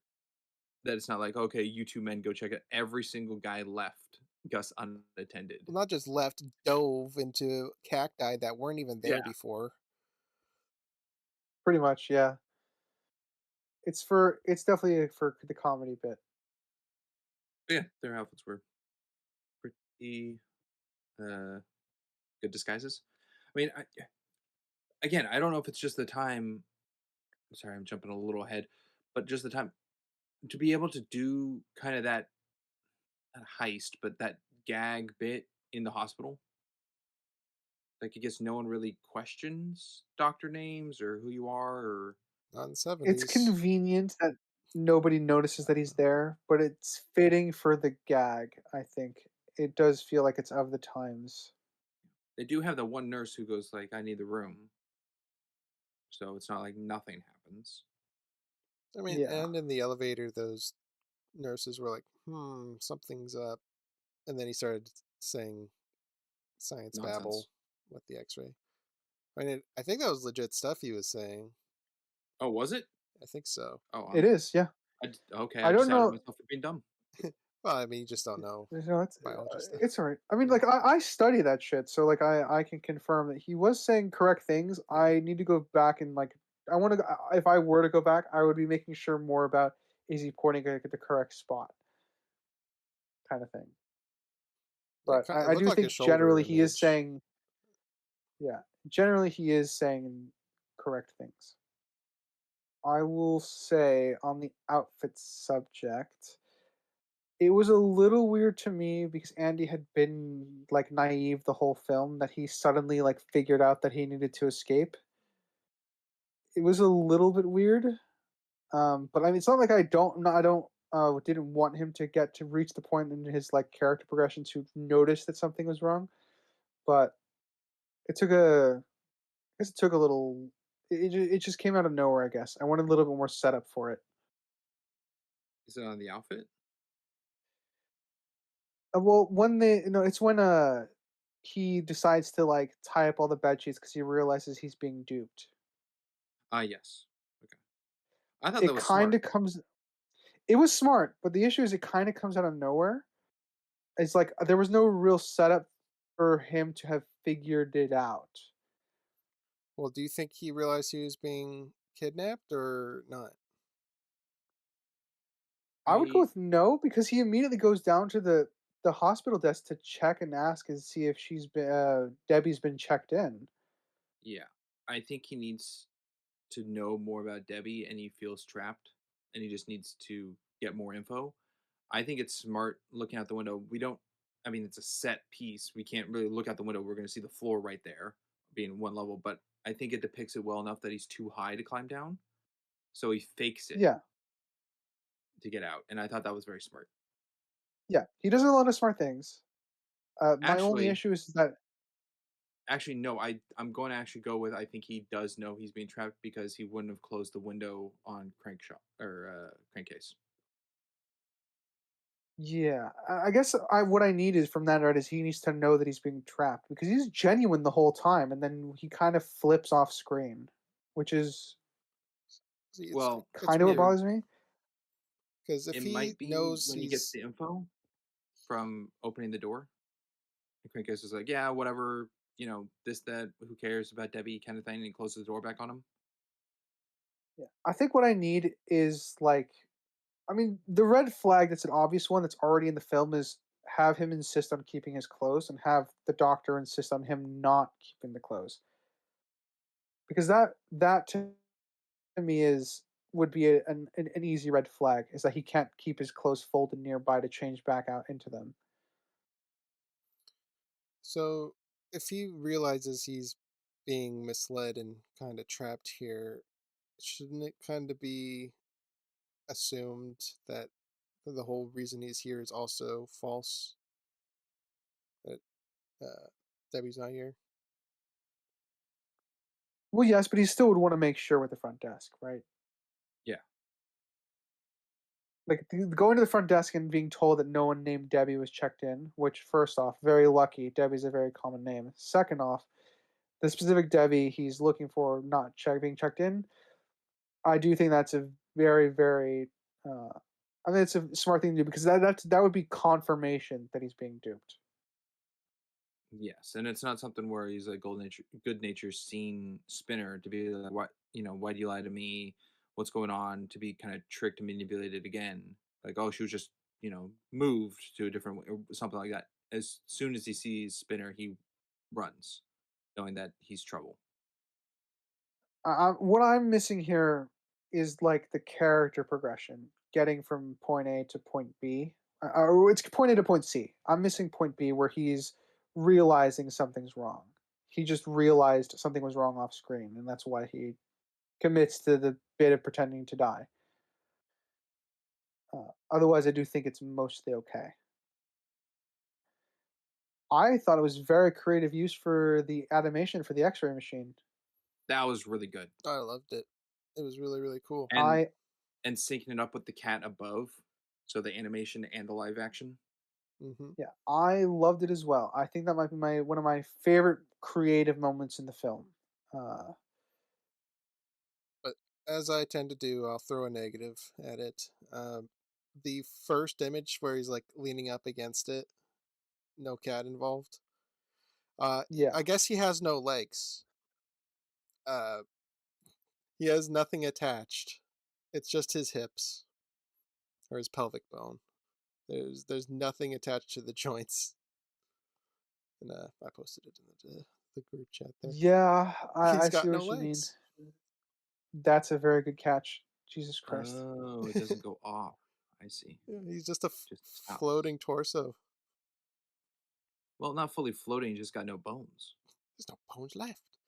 And But there's no bone the connection. animated stuff with the cat and they do have legs on those. So it's just the first one. Yeah. I wonder how long it took to animate that scene. A good while. I mean, they did a really good job. It was the 70s. That was hand drawn frame by frame. Yeah, Yeah, it looks really great. they probably had to get a specialist for the skeletons. That's uh, that's a pretty Possibly. specific What was it? job. 76 Disney. What skeletons did they have animated? I mean, Black Cauldron wasn't until 85. I don't. And it's not just skeletons; it's realistic skeletons. Yeah. I mean, it's not spooky, scary skeletons. That's way earlier. The skeleton in Snow White doesn't move. I don't know. But good stuff. Good. Yeah, The best visual effects, if you want to count it as visual effects. Really good. I think I would count that as a visual effect. I would say either best or most creative. I think it would. It's a arguably best special effects, but certainly wins. I think most creative use of them. Writer, Um, this might be oh, a question for you, just a little off of the animation here. How well does an NFL player have to be nominated for a Goodwill Ambassador of the Year award? um, you mean like the NFL like fan award, or do you mean like that the player being nominated for good The player, ambassador? because Gus and Andy get nominated on live TV for it. I just didn't I'm know if that was more like, oh, that's feasible, or that's like the time of like the whimsical, "You're doing great. Here's the key to the city" type thing. It could be feasible. I'll say that. There are obviously a lot of players do more humanitarian related like charity stuff, like charity work and things like that. Um, but I will say it's possible, but I don't know the specifics of how it would work in the 1970s. Maybe this is like maybe it is a very very bring America together kind of thing because Yugoslavia is connected to something that's called the Cold War going on right now a little bit. So there is um I could see an avenue for it is what I'll leave it as. So it's not impossible, but I'm mostly familiar with the NFL players like doing charity work and stuff like that. Well, that's helpful. So it's not just like a Yeah. fake gag kind of thing. One of the How things oh, oh, postcard, am I gonna go. get host carded? Yeah, okay. Yep. I was gonna say, one other thing I do like about the film is I like that Cooper's back and forth with Charlie. Like they recognize that they're trying to like Cooper recognizes that Charlie's trying to sabotage him once he starts doing really well, and tries to make counters for it. So then Charlie's crooks have to try and get around those counters, like the security guards and stuff like that. So I like that there's an escalation happening around Andy and Gus, even though Andy is not necessarily picking up on all the threats. Yes, I like that there's a check-in. Like Cooper and uh, um, what's his name?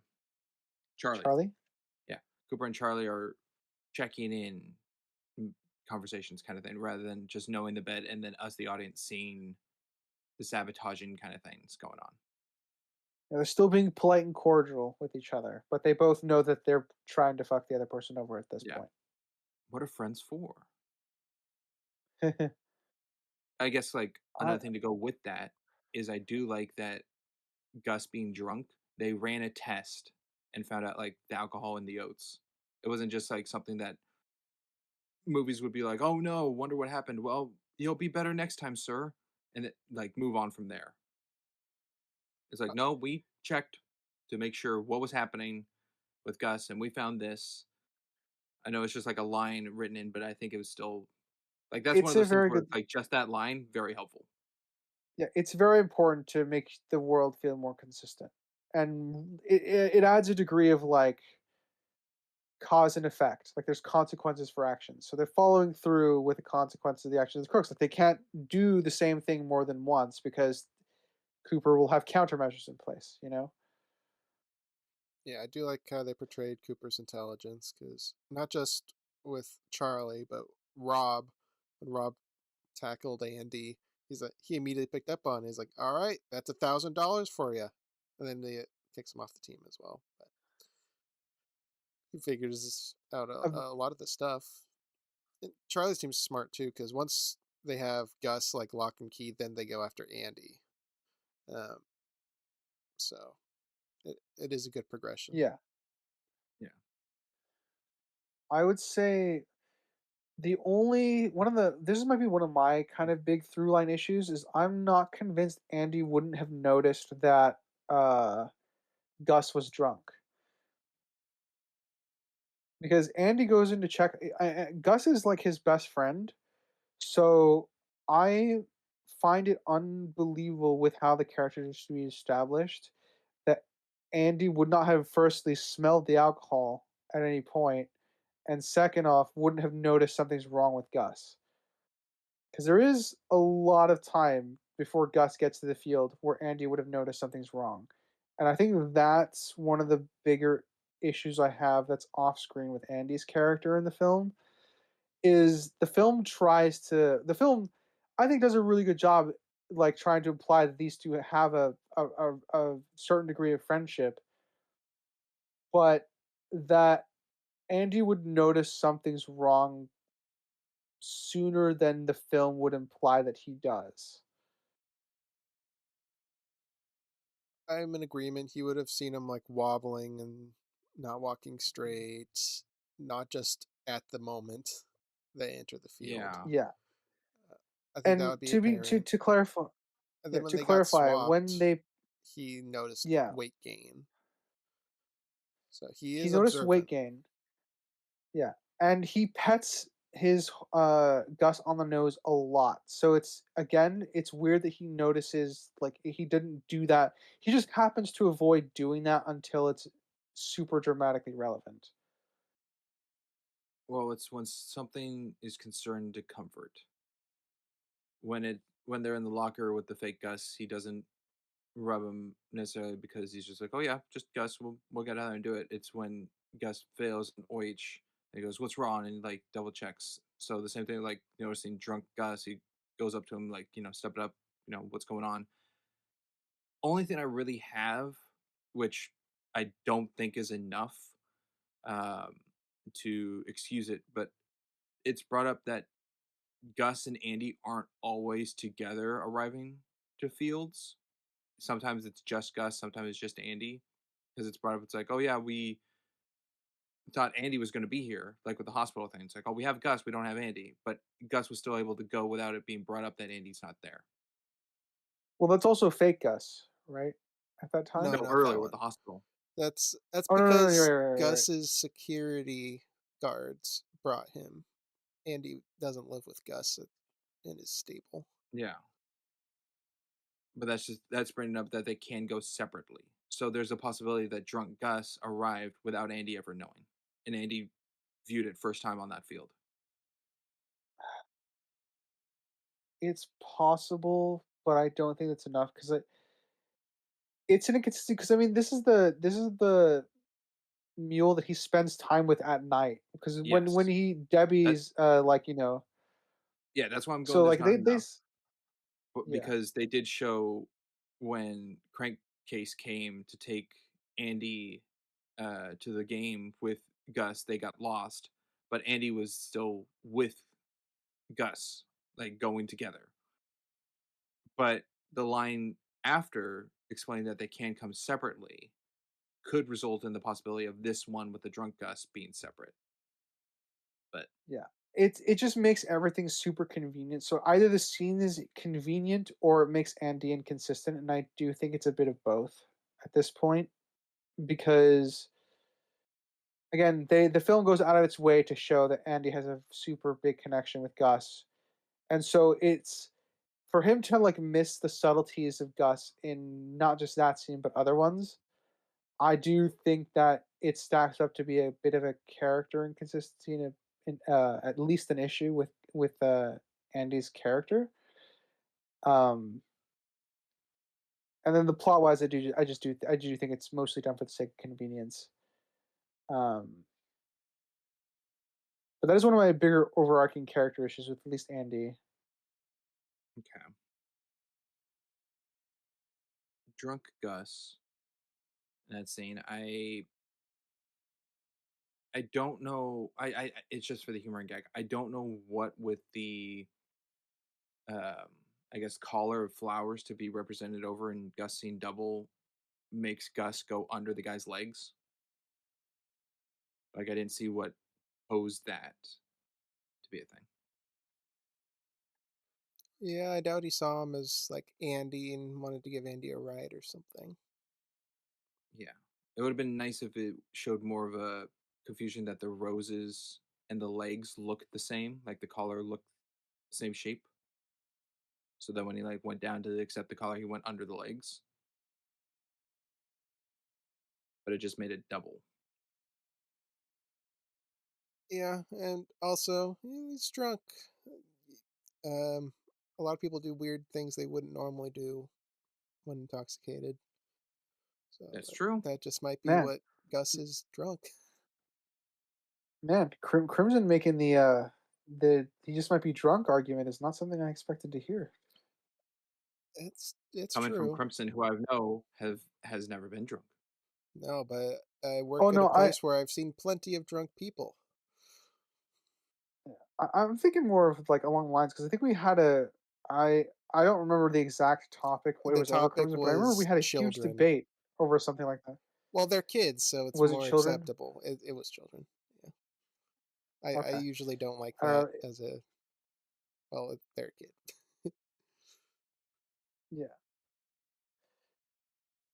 But yeah, Uh, you and I have had that debate. I think okay. Yeah. at I least don't know. twice. This kind of falls into that a little bit for me, the similar category, but I guess it's because it's just adjacent. That's why my mind went there. Yeah. I mean, I see Uh, the parallel. I will jump to Andy's interview with his parents and how it goes super poorly. Uh, Oh yeah, just bringing up Andy's parents. yeah. Uh, it's I I feel like Debbie and Cooper would have done their research before including Andy's parents, considering that Gus is their entire team's image brand right now. Well, you mean for the TV interview where they have Andy talking to his parents? Yes, that one. Okay, I don't Because think Debbie and I think Cooper had word with that.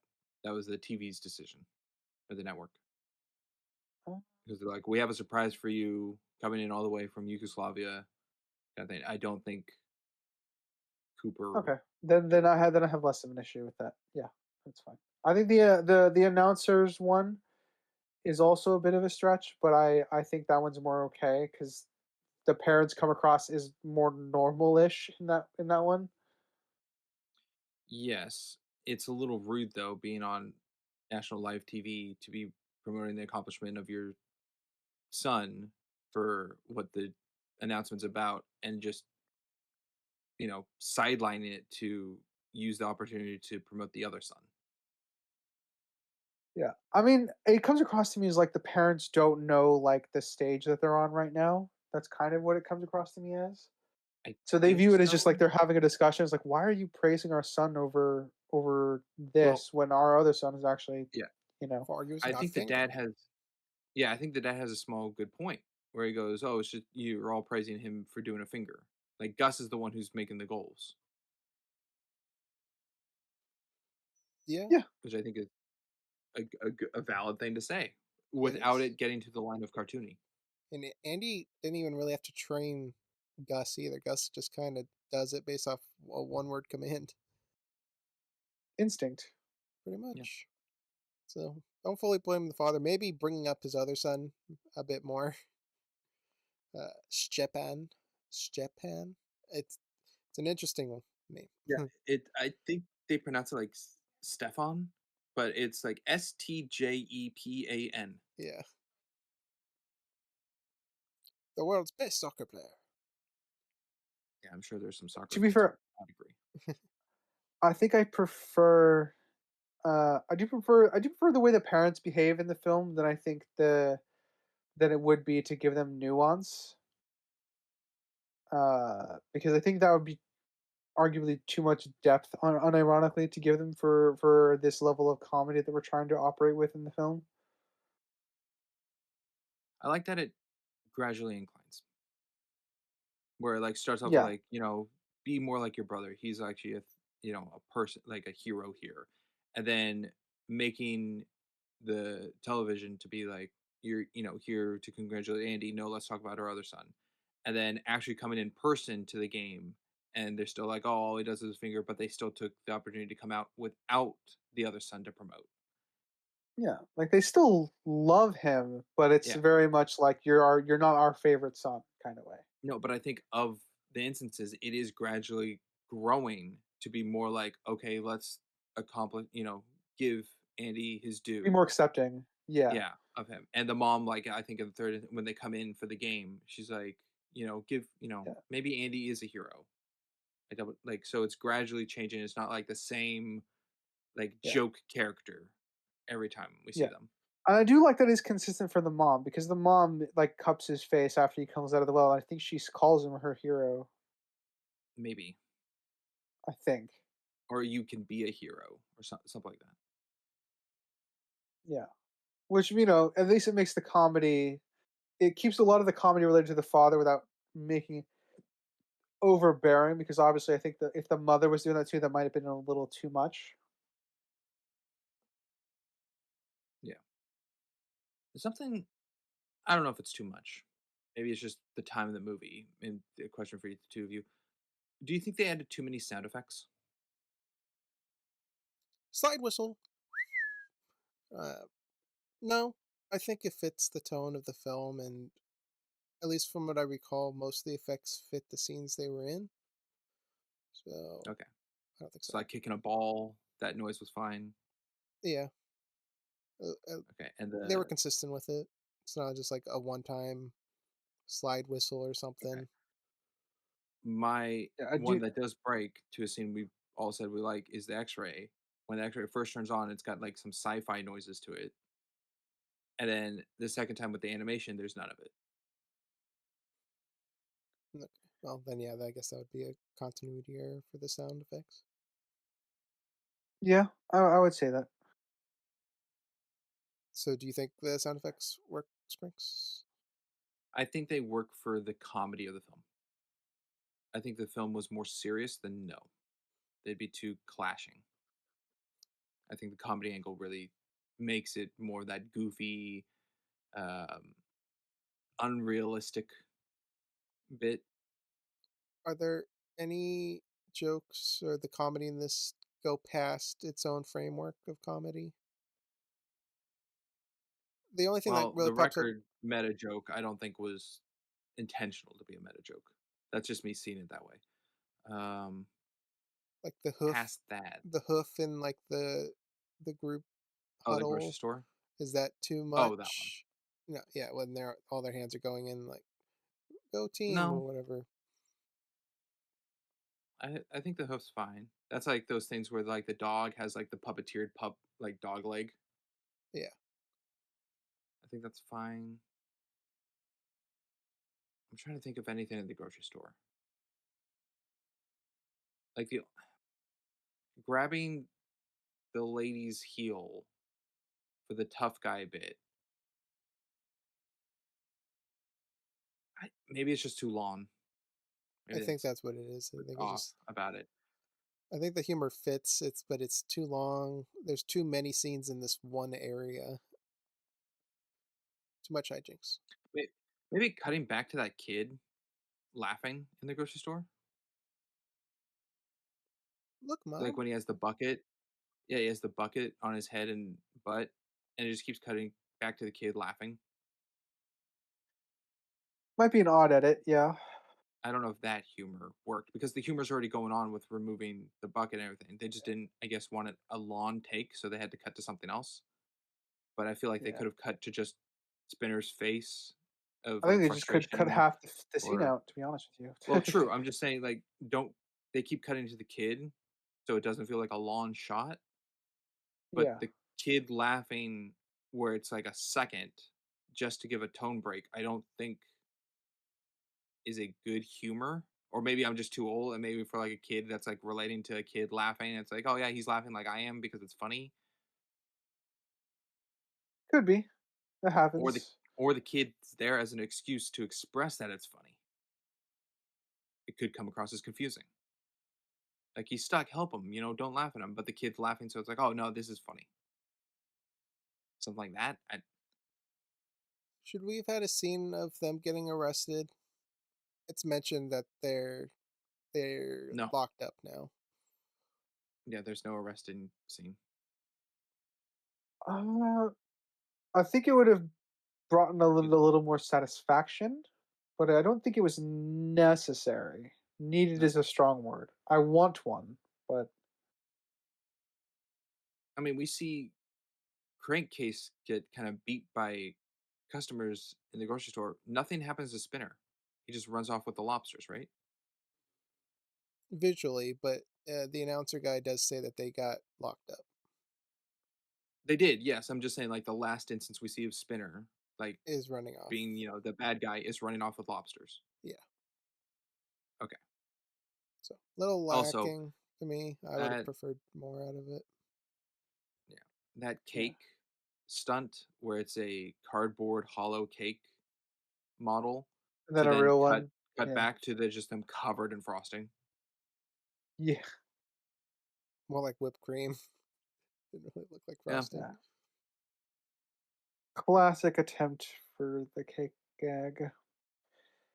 Uh, the one running joke that I did like throughout the store is that it was the same guy meticulously like setting everything up Oh, the for it same. to get Oh, ruined. yeah. Same employee. I think that was the only running gag I really enjoyed in the store because I think as we've talked about, it just went on way too long. Yes. I found it weird that all these hijinks are happening in the store and no one's complaining. No customers are like, "Hey, this is going on right here. Can you get security? Can you get help? Can someone call the police?" None of that. Yeah, it just I feels wrote like that it's down. so divorced from the rest of the world. Yeah. Where is the involvement of the crowd? All Yeah, you where's the Where's the concern? scream? all you Where's get the is the guy that scream from some girl punches who's him yeah, or chucks him. yeah. Uh, Uh, Yeah. I quite like Debbie is the one to go out and get Gus to kick, and I like that there is some consequences for that action as well. where'd you get the Yeah. uniform? I Men's presume he's locker just room. wearing Andy's. It It seemed to had the fit her zero on pretty it. well. It's a tailored one, that's for sure. Yeah. I mean, seeing her run I on the say it's. field, I you say could it's. tell it was a female. Yeah. Yeah, I would say. I would say that's more costing the issue. I do like the character decision for her to do this because I think throughout the film, Gus would have gotten close enough to Debbie. I do wish we got a little bit more between the two of them, but Gus would have gotten a little closer with Debbie to trust her and kick for her. It's a nice Yeah. little bit in the film that I like as well. Because we see Gus seeing Debbie and Andy getting closer together, which I guess Yeah, builds the trust onto Debbie for Gus. yeah. Writer, can someone just sub in random players, or do they have to be established on the roster? They need to be on the roster. So, like, if you, I don't know, pulled like if you were coaching a team and you pulled up Joe Schmo from the stands, all right, you're going in. Yeah, you can't fucking do that. You have to announce before the game starts what's your official roster for the game. So that's a failure depiction for both Gus and what's her face? I don't know why I keep forgetting her name. Debbie. Debbie. I Debbie. keep wanting to say Darlene uh, Yeah. and Debbie. Debbie can get away with it because she's in theory disguised as Andy. So It's no one Andy. can tell the difference until afterwards. So that one's fine, but I would say that the that is an issue for the Gus bit. Because Gus is not a member of the team, and nor is Andy uh, when they're subbed in. Yeah, because if they were already on the roster, like it was premeditated by Cooper, then the whole issue of whether he's viable as a player would have been brought up when first pitched for the roster. I'm gonna look it up just real quick. Okay, well, I guess while you're doing that, I don't know if it was the way that they chose to write the line, but them saying Sunday is now Gus Day, is that Sundays or just that particular Sunday? The way it Good was question. I worded think was not. I yeah, like every Sunday is now going to be called Gus Day. Yeah, I think it's just that day, they just didn't do a like good that day is job. now honoring Gus. Instead Oh, of man, saying Sundays, they should have said next Sunday. Yeah, Uh, or this upcoming or something like that. So it's individual. yeah, But I guess there also isn't continuation. I guess that actually would have been kind of funny as a little joke if someone goes, "What? Why are you wearing that? Oh, today's Gus Day," and they're like, "No, that was one Sunday. I thought it was every Sunday." Something like the cheerleaders or something like that. National Tight End Day. Tight ends all over the league are scoring touchdowns. Oh my gosh, football. football. Yeah, Uh, there, a group of players, the tight end positions, have worked very hard to have holiday dedicated for them during the year. So there is one Sunday every football season that is dedicated to tight ends, which is kind of sweet. Um, but I would say that it is a bit much that every Sunday is going to be Gus Day, which is I guess it's inspiring. Gotcha. Did you find anything, Ryder? And yeah, nothing that I didn't already say. Substitutions are strictly regulated by the NFL rulebook, so you can't sub mid play. Uh, there's player eligibility, so found some more stuff on actually the numbers for jerseys. Right, linemen are required to wear numbers between 50 and 79, and eligible receivers are required to wear numbers between 0 and 49, or 80 through 89. And a coach cannot put a player in an offensive position if their jersey number doesn't legally allow them to catch a pass without reporting to the referee first as an eligible player. That sounds like Oh. modern nonsense. Yeah. Well, not on. Yeah, Sounds modern. best I could find for what we're looking for. I did look. I'm looking at like 70s stuff right now, but it hasn't deviated much. Uh, Um. Oh, go ahead, Crimson. If you wanted to continue, if it's to continue. it's a new point. So go ahead. Oh, I won't host card you this time.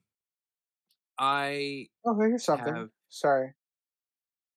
Here's something. The NFL permanently adopted free and unlimited substitutions in the 1950s, but it was regulated by the 1970s. So there is stuff for that, but I think it's unfortunately beforehand. Okay. Well, regulated in the 70s. Sorry. It could be somewhere around this time.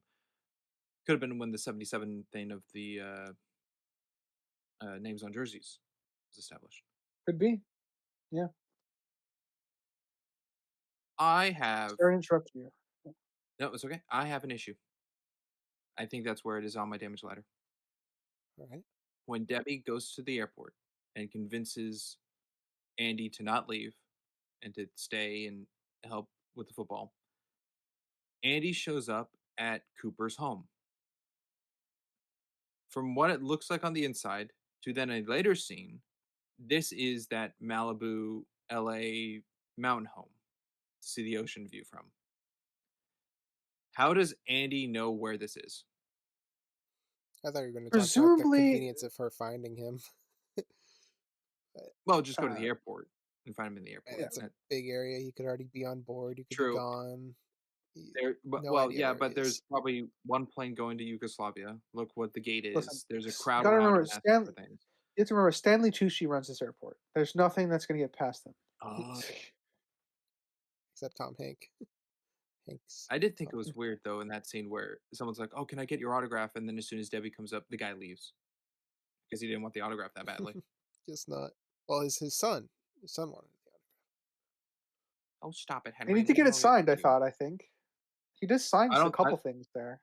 He starts signing one thing, and someone else asks for an autograph, and Debbie interrupts, and the crowd is kind of in the back while Debbie and Andy talk, and then they just walk away. Yeah. I would So there's say one guy who to gets give yeah, to get back to your thing, I think the Malibu thing is okay because it's established, I think, beforehand here that Cooper is moving Gus and Andy around because of all the previous hijinks. So they're both being moved around a lot. So it's possible they've used the safe house before. Oh, I see that as that was to follow. When the Charlie's like, "Oh, I want to congratulate Andy, wish him a good game." He goes, "Nope, you're not going to be able to right now." That's when it's like, okay, he's hidden in the house until needed. I Prior, see. Andy just shows up, and there's nothing said of like this is where Cooper lives because it's not his actual home. Because Charlie brings it up later. He's like, "Oh yeah, he does have that cabin out at that location." So it's not his actual residence. Yeah. I just didn't know how Andy got here, knows of this place, was able to enter. It's So it just definitely seems like, on the ladder. I'm just deciding the severity of it. Yeah. With that said, I'm in agreement, Thin Springs. I'm also gonna add it to the ladder. I'm probably at a Nick though. It doesn't affect the plot all that much. They could have substituted the scene with him just calling him instead of him being there. It's a very simple fix. It's a big convenience that it's in person. Uh I take more issue with the fact that Andy didn't go to Debbie first. I feel like that he would have done that first. well, it could have been in the conversation with Debbie, but they cut away from it because that's the Yeah. previous scene. Yeah. I'm I'm also at a Nick, I think, as well with it. Since we're in the vicinity, I actually took issues with the airport scene mostly just because I thought the dialogue quality was pretty poor between Well, again, I did for Debbie and Andy. Debbie and Andy. Yeah, Yeah, I did think the Jersey being a zero was just for that line, so that kind of felt like yeah, a forced writing. yeah. Their characters are not. It's very forced writing, that whole scene. I would say. I would say they're not talking like normally to each other. It feels like they're purposely talking around with each other with the whole forced line and the zero stuff. So that feeling of that dialogue kind of permeates the whole scene for me.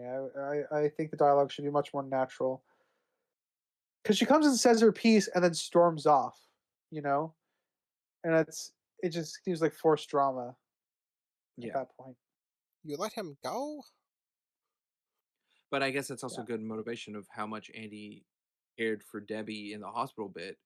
That if Debbie said that and walked to give Andy more on his mind, like they didn't settle it, so that would really yeah, unsettle yeah. Andy to get it resolved. Yeah, they don't need to settle it, but like if she was going to storm off, they need to actually work the character up to wanting to storm off. I don't think the dialogue did that. I see. Uh, So I take a lot of issues with the dialogue on that scene. I don't even want to say it's passable. It's like a D plus. Like it works. I would just I think it requires a lot of retooling to get across what I think the filmmakers are going for, and also to give the characters a bit more weight and agency. I guess the note I had for this scene was pertaining to Andy's character just willingly ditching Gus, his best friend, his only friend. Yeah, I'm not convinced that he's been worked up to that point either. Yeah, I found that as I don't know if it's a character break, but it's definitely some chip, some chip damage to him. Unless you guys talk me into it I being think full damage. a more valid scene, instead of showing Gus depressed, have Andy come and talk at Gus about what he wants to do and why he's thinking about doing it. You can have Gus protest by stomping his hoof, and then you can have, you can kind of frame it as like he's arguing with Gus. You know what I'm saying? Yeah, Yeah, that would be I better, think I think. that would be more important to this scene. And you could have Debbie wanting to come check in, and you could have her just listening outside. So you can still get you can still get across that Debbie cares about Andy and would have want him to go. Um, but you wouldn't detract, or well, you wouldn't cut away from Gus and Andy's relationship by focusing more on them. So as it stands, is Andy's, I guess, betrayal or ditching of Gus on anybody's ladder? I have it as a nitpick for how well established the two characters have a friendship together for Andy to do such a thing, but his motivation and understanding to leave after the events makes sense. Yeah, I think there is a lot of reason for him to be emotional about it. I mean, he was just practically kidnapped almost, for held against his will to come to this to see that he's not needed anymore. And so there is a lot of emotion that can build up into this. It's not it's I'm at an issue, I think. I do think there is character damage here, but I do think there are parts of it that still function. It's not out of character for Andy to do this, but there's still damage because there's if they didn't quite get to the level of where I would see Andy 100% being on board of ditching Gus. Yeah, that's where I'm at as well with being an issue. Break. I got Oh, you go right ahead. Yeah, I got a convenience. It's very lucky that I don't know the crooks' names again. Remind me. Uh, Spinner and Crankcase. Thank you. It's very lucky that Spinner and Crankcase just happened to pick the right road to block it with a school bus.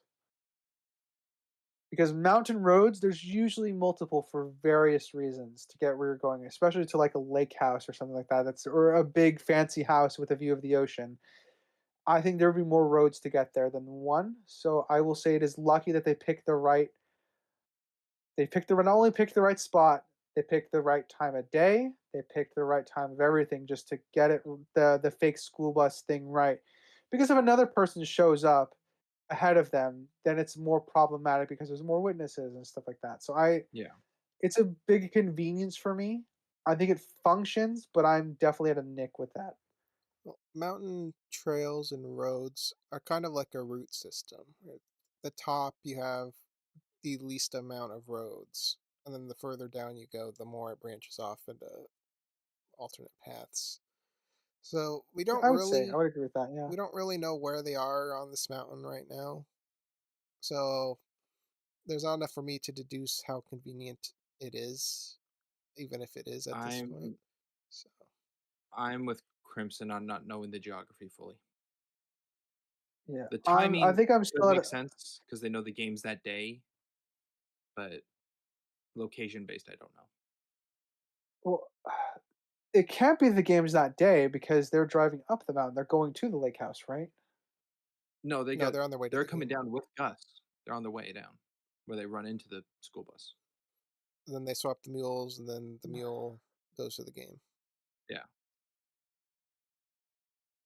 Mm, So Crankcase okay. and Spinner would No, I know that know it's it's that not. day. Well, actually, I know it's not because remember they all sleep in the bed at the hotel. You're right. Gus kicks like It's the day before. Crank off the bed. It is the That day before. that just Why made are less they sense. Why are they taking on the road? yeah, why are they Yeah, taking to I the game know. the day beforehand? I think you just made my issue worse. That doesn't uh, make sense. Because they have the whole night time and then they're in the locker room with fake Gus. Were they in the and locker room all night this long? is Where they sleep? yeah, this is another reason why I pile on problems with Andy because Andy had an entire night to figure out this wasn't Gus for the Ooh, game yeah, the next day. that went up. That's a Yeah, damage.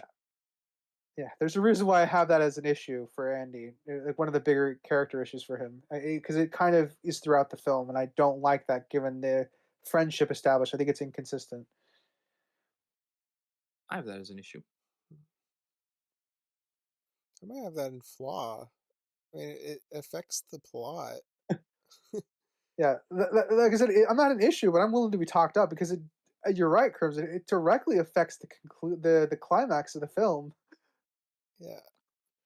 Only thing I have is not going higher is we don't see the other end of what's happening. We To don't know what what degree? fake Gus and Andy are doing. We don't know where they are.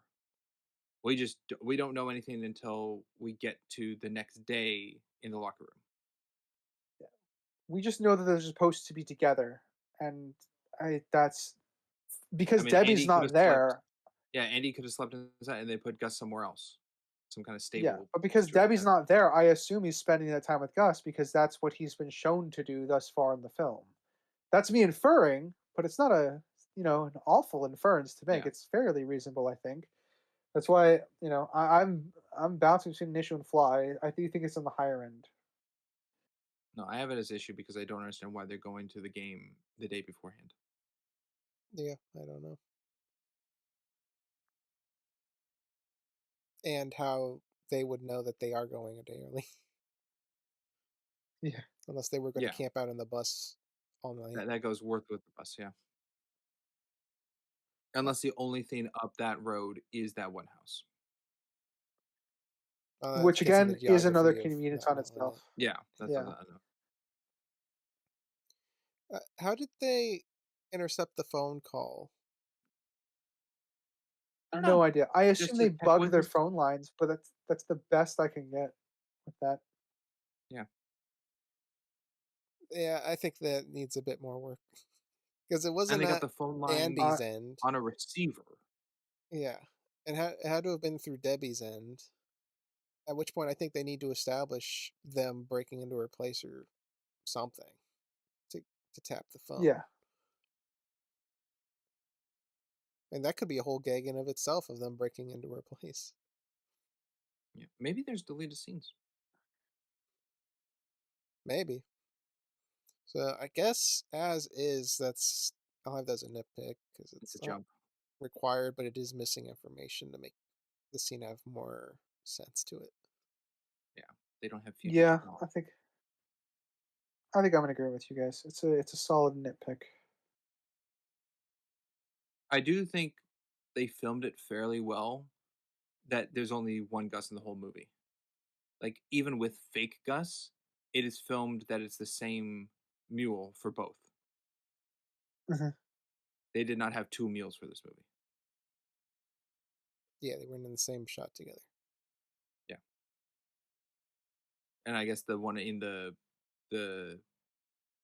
car, the carrier area, was like a fake double to look. Like that one doesn't move. Yeah, So I also like the reverse paint job bit where rubbing fake Gus's head is like, oh, removing paint, where it's actually probably on Andy's hand, on the actor's hand, putting paint in yeah, to look like it's removed. It reminds me very well of 1989's Batman when Joker's melting and he takes his face off and the melting, but the melting isn't, it looks like the makeup of real skin and the white skin's underneath when really it's the reverse. And the white yeah. is the part melting and his normal skin just doesn't have the makeup on it. It's the same gag. So I thought that I was agree. good. To add another bit onto the paint stuff, again, very lucky that they didn't notice earlier because there's a guy behind Andy brushing Gus. Like he's grooming Gus. Lucky that it's still wet after a whole night. Well, it That was raining. also is a very good point. On the field, that is true. It was raining. I'm running low on notes here. Okay. I think, a couple more. Uh, I did write down actual timestamp of entering Ralph's grocery store at 1 hour 17:03 and leaving at 1 hour 26:33. So just under 10 minutes. But those 10 minutes felt like 20. No signs of Yeah, Gus anywhere. What about the crowd over there? yeah. It's very convenient and lucky that they just happened to spot them. Uh, in the It would grocery make more store. sense if they got tip Oh, calls. Yeah, considering he's oh, that would also have been. like a yeah, either they got a tip phone call. It would make more sense if they got that because Gus is a renowned like American hero at this point. So they didn't really need to have them flying around randomly. Yeah. Uh, there's a sign in the grocery store, which I thought it was a background joke. It was very interesting. It's a sign that says like everyday low prices, and it has like two check boxes, and one's checked like what was the top? I didn't write it down fully, but it's like the top one was one thing, and it's like, yep, checked, we got that, and the one under it said like today's prices are low or something, and it's not checked. So I thought that was like a funny background thing of something saying, "Oh, we got this every day," and then the everyday notification is not checked. Mm, I see. I don't know if it was a screw up or it's just supposed to be a joke. Yeah, I could see something like that falling in either category, honestly. And then they got the Pepsi advertisement plastered right there. Pepsi and Coca Cola. Uh, I don't know. Back in the day, if flour bags were that weak, I feel like the flour hitting uh, Spinner on the That head would bag have just snapped because it was made of paper. I have no yeah. idea why. It went through both ends. It was wrapped around his neck. I feel like today that would actually like hit the head like a blunt object, not break through. Yeah, yeah. He would have some head trauma due to that. I think. Gypsy critics myth Yeah. busting. So who's getting the bag dropped on their heads? No, you brought it up, Crimson. So I guess you're the I'll dummy. drop it. I can drop it. I'm the scientist, so So you can I'm not. It record the can't be dropped on data, me. I'm gonna busy busy. and Spinks can I'll take be take the hit. I'll be Adam. I like playing with toys. Yeah, Adam, gotcha. Piece that Maybe we together. could just borrow Buster. What are we talking about? Maybe we could just borrow MythBusters? Buster. Yeah, I Yeah, was thinking we could. of a different atom there.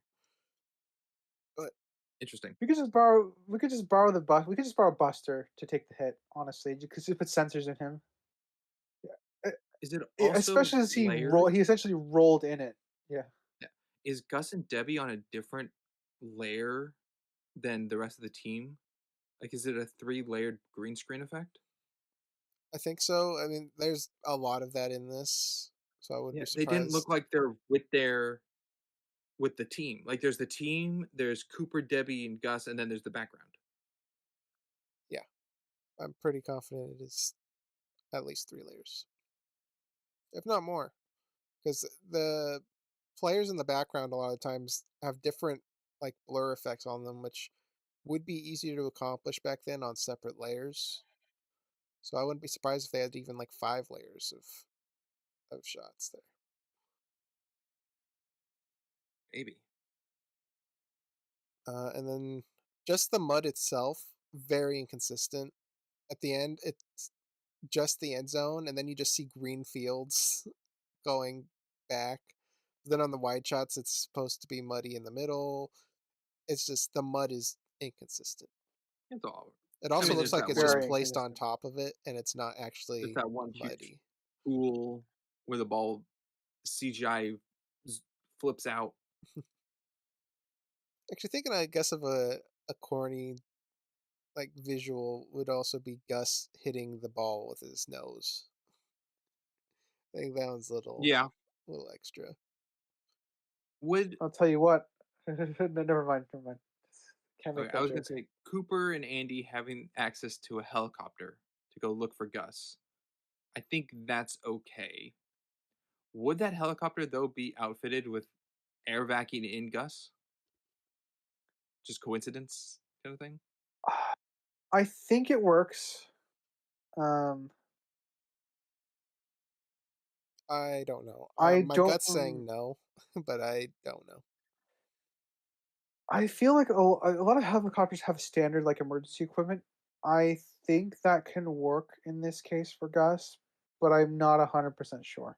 It's because they left intentionally to look for Gus, which is why I'm more leaning it's okay. If they were intending, I think they were intending to airlift Gus to the field anyway. Okay. And they plopped him in an active game because both the teams were at the line of scrimmage, ready to go I past the assume the strategy coach phase. called for a. Yeah, I assume the coach called for a timeout. Yeah, they had 3 seconds left on the clock. During the match, Andy's jersey comes off just Yeah. easily. Yeah, I have no idea why. I think it was more. It was better if he did was wearing the jersey. I mean, you have Well, the it's made shot. of the same material as the flour bag. uh, You have the I shot of see. him fully wearing it normal, where Rob is trying to reach out to him, and then you get like a rip sound effect, and then the next shot of it is like on his hip, getting dragged as it falls. It just didn't Is it make for sense. the visual to show that he's no longer a zero? He's nothing. That might be why, but I've seen NFL players get tackled by just their jerseys because that's all their defensive lineman could grab. So it's very very lucky that it ripped at all. But it is, I think, for the symbol that is to show that he's not a zero. Yeah. And he's all in white, so it's rebirth. Oh, yeah. Symbolism, yay! Uh, it's a cavalcade of like, I'm gonna call it plot armor with how he gets through the rest of the this crowd to get to the end Oh, zone and be the it's hero. a mess. It's. I'm just gonna. It all falls under the label of plot armor, but yes, it is a mess. Ryder, I've never fully understood this. Hopefully, you can break it down to me. What are the rules of a fumble? How does a fumble The happen? fumble means When doesn't a play so. end? Okay, so the play ends if the ball ends up out of bounds, or if it the ball is traveling forward in the quarterback's hands, or essentially once the ball is in play, it stays in play until it stops moving or it rolls out of bounds. So when the ball stops moving is when the fumble's over. Or it's recovered. So like if let's say no no so let me specify this, right? So if you kick the ball, it's say you fumbled the ball, right? It could be in the same spot on the ground, but until a player grabs it, it's still a live ball. Once a player grabs it and let's say they fall on their like their whole body collapses on it, then it's no longer still a live ball because their knee is touching the ground. And by NFL rules, if your knee is on the ground, you're the you've been tackled. So uh but if you try to grab the ball as you're falling down, you can end up pushing the ball further away from you and other players can stumble for it and it can slip and slide on a very muddy field. So there are chaotic games where you can try to see a fumble recovery with like super muddy fields that you could probably see highlights of, but um it's still crazy. Interesting. It sounds very convoluted. That's because it is, and it's very lucky sometimes if a call falls your way or goes the other, but the NFL treats it as the rules are very by the case scenario. Pretty cheap, trashy helmets that they have on the other team. Rob just crushes it with his hands. Yeah, I'm like, well, that didn't protect him or anybody else. No, can Rob? But it shows Rob can crush a helmet. Yeah. So Rob's either super strong or Yeah, it's a cruddy helmet. I think I'm leaning Critty helmet. Probably. I'm leaning Otherwise, pretty that heavily as tackle may well. have killed Andy. Uh, Something I All wrote right. Well, down. What postcarded. Go. okay. um, is how entertaining Gus actually is. He does it multiple times every game for over a dozen games. How exciting is it? All right, and they're doing the same fourth down field goal with Gus for the 50th time. All right. I just Crimson, it's can't still unbelievable. I just can't see it being that entertaining. It's unbelievable. No one's ever seen I've it never before. seen that before. Uh, I'm just gonna shrug. I got nothing. He's entertaining for this world, I guess. No uh, other There team are has there it. are there are some really good field goal kickers out there that can kick like 60 or 70 yards like regularly, and they crowds are very entertained by them. So maybe seeing an animal do it for over 100 yards theoretically each time, I still get crowd cheers. are they cheering for the points or for the action though?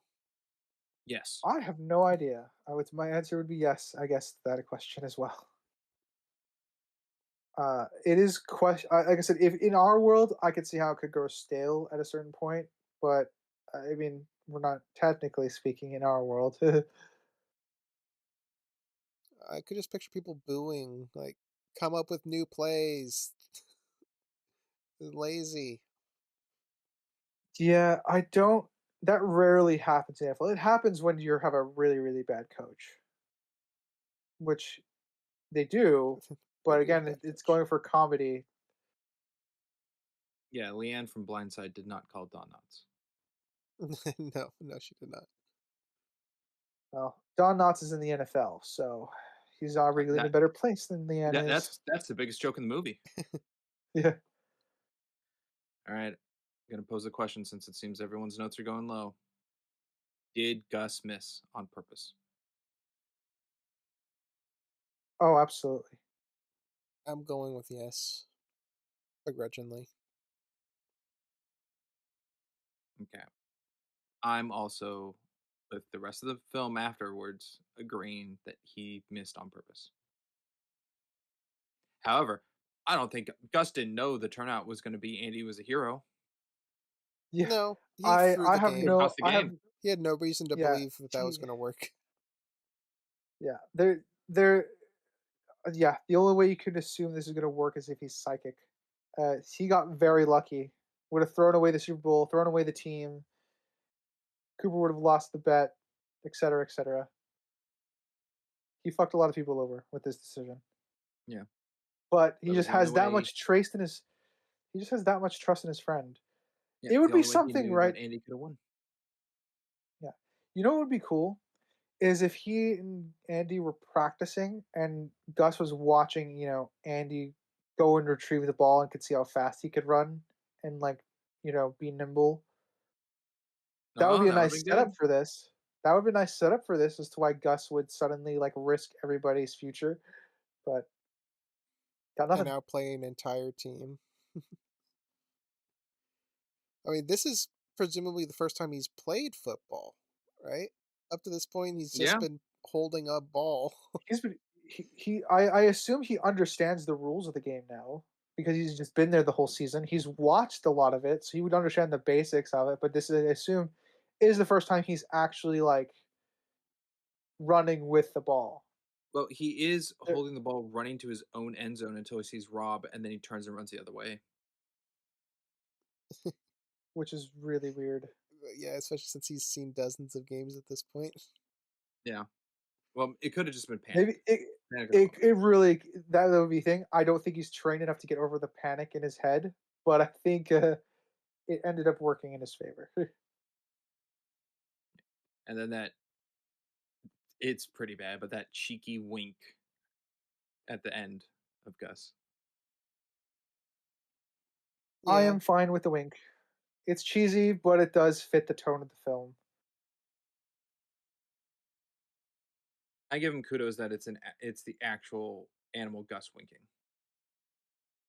Yeah, it and not wasn't like a animated or visual animated effect or anything. CGI. Yeah, Yeah. I guess we can talk about that. I think Gus was a good acting animal. I would agree. Yeah, did everything pretty Yeah. well. Yeah, I'm in agreement. I think Gus did a good job, the actor. Big career ahead of him as a mule. Maybe.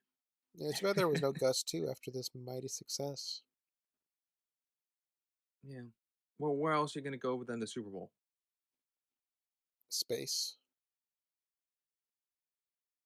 Oh, have Gus teach a team. Gus can Have be the Gus be coach. the special teams coach. Yeah. That'd be funny. Right. Anybody have any other points?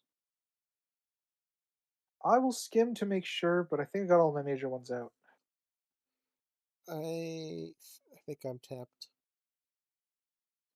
That winning touchdown did make Andy's dad proud of him. Showed him like he's an actual hero because he did the work himself, I guess. Yeah, that's true. A little unfortunate. I would have preferred the dad still find a way to destroy him emotionally. Wow, you did one fluke. Good job, kid. Why don't you be consistent like your brother or something? Well, I'm fine if the movie did like a real steel thing where they lost but still proud, appreciated. Yeah. Except for Cooper, who'd lose everything. Yeah, he'd lose the whole team. That's right. Yeah, he wouldn't be too happy about that. Yep, Cooper's greedy. I'm going to be honest. I'll get over my grief for Cooper pretty quickly.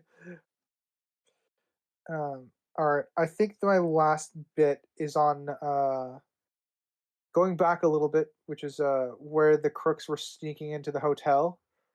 I thought it made me smirk a little bit, but I thought it was kind of funny that Gus just ate the woman's hair, the woman's fake hair.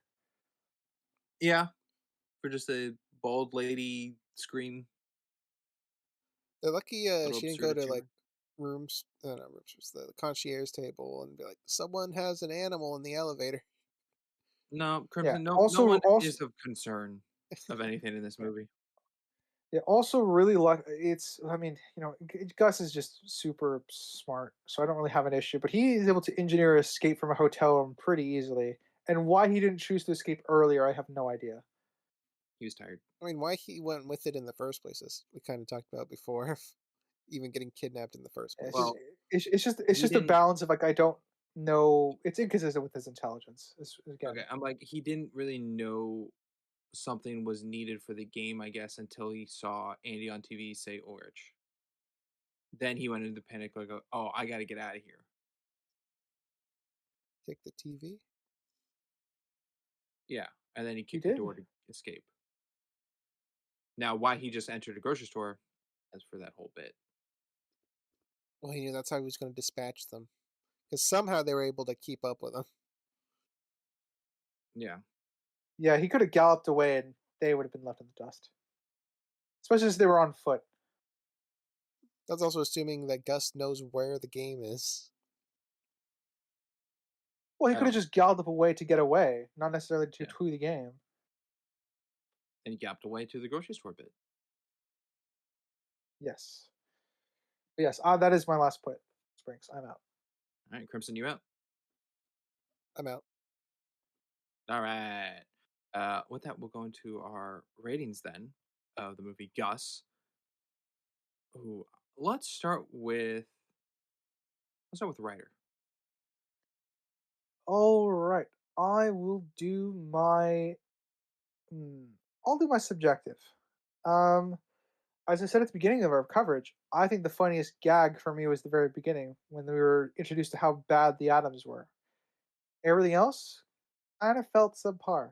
Um, I liked the characters, but I didn't really love any of them. So I was as baseline invested, I guess, as you could expect me to be. I'm at a 4 subjectively. I don't think I'm gonna go out of my way to watch this again. It's not a terrible movie, but I have no rhyme or reason to see this again.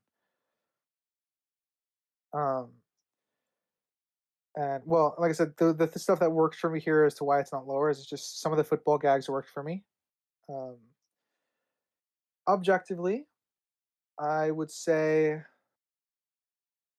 the world building is okay. We have a lot of questionable stuff for planning, logistics, where like why is they kidnapping them in broad daylight the day before the game and not during the game, like the day of the game, whatever. We have uh because it's a lot of the world building is gag related, so it kind of gets a little bit of a pass in a lot of the more like funky areas. Um, I would say stuff that doesn't get a pass is like as I mentioned, or stuff that's like super important for us, relevant for us to know. Um, I would say ooh, the world building that has to do with football itself, I think is fine. I think there's enough loose rules here with the NFL playbook to get away with things. Um, I find it is amusing that the announcers for this universe are the same as our world one because they used a lot of the football announcers. That's a nice little meta thing, but again, that's more subjective. I would say the bet is a driving force for the plot, but it also curtails in the world building because a lot of the world building is Cooper needs funds in order to like keep the team going. And so there's an inconsistency with his character with regards to the bet, and that is a driving force for the a fair portion of the plot because that's what involves the crooks to begin with.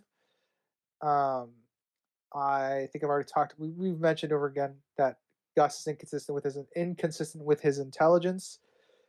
That is a problem that kind of permeates the film. Well, damage that permeates the film. I'll say. Um, I think Debbie might be the most okay character here, and Rob might be the most okay character here. I don't think there's anything inconsistent with either of them. There is some dialogue quality that's going to have some issues here and there with the two of them, but I think they're the most consistent characters of the film. Um, I would say, uh, I mean, I'll leave someone else to talk about the department store if they want to, because we already all mentioned it a little bit. Um, and I think I've talked Andy. My biggest character inconsistency with him is the fact that just a lot of time happens between games where he would notice that something's wrong with his best friend Gus, and I think that's a pretty big. I'm kind of risen up to like a really big flaw in his character because it's required for the plot for the film to keep moving forward that he has this character flaw that's inconsistent with we know him to be. So I think there's enough in this film to drag it down character wise, plot wise, and world building wise to about a five. I've been bouncing between a 4 and a 5. I think I'm settled on a 5. There is some good heart here for the characters. I do like the dynamic between Andy and Debbie. I do think there's some heart, there's some life there. There's not much of it, but there was life there. I would say Cooper's dynamic with Charlie is also very good. There's a lot of intelligent dialogue back and forth between them that establish the characters. But they're like I said, they're just riddled with nicks everywhere. So I think that it does balance out to be about a 5 for me on the objective scale. All right. With that, we'll go to Crimson next. Alrighty, so I will start with my subjective. I was actually quite excited with the opening of this. I really liked the joke and how it felt. I'm like, oh, this might be like the 7 territory comedy if this keeps up. It didn't keep up. It didn't feel like a slow movie. It didn't feel like an hour and a half, so that's a plus. But the convenience store, or whatever, grocery store, that was a drag. And that being the pseudo climax it is for those two villains at least, um, definitely took away from it. For the characters, I didn't really have much of a connection to them. I think Cooper's probably my favorite, but he's like baseline. He's fine. He's nothing too crazy. So, as I said, if the comedy stayed the same as the beginning, it'd probably be around a 7. It didn't. Um, with that being said, I'll have it at a 6. It's okay. Mm, no, I'll do 5.5. I'll lower it. 5.5 subjectively. Objectively. Now, this one was a hard one for me because it is a balance of what's intentionally bad and what is not. And overall, I don't think they're trying to be intentionally bad with anything. So, visual effects, backgrounds, all look horrendous. The X ray stuff, thumbs up, looks great. Um, the camera work is average. The slow mo is really good, especially for the time, at least of what I've seen. I haven't seen too many 70s films, to be fair. Um, I think the acting in large fits with the tone of the film. I think the worst would have to be Andy, even with it being kind of played up. It's not like airplane level of how they're overacting, but he I think is too high compared to everybody else that's in play here. Not too much, but it is noticeable to me. Andy's character, as stated, I believe is inconsistent with how much he cares about Gus or notices Gus, thinks about Gus. And I think I labeled that as a flaw when we talked about it earlier. So I'll keep it at that. Um, what else? Time.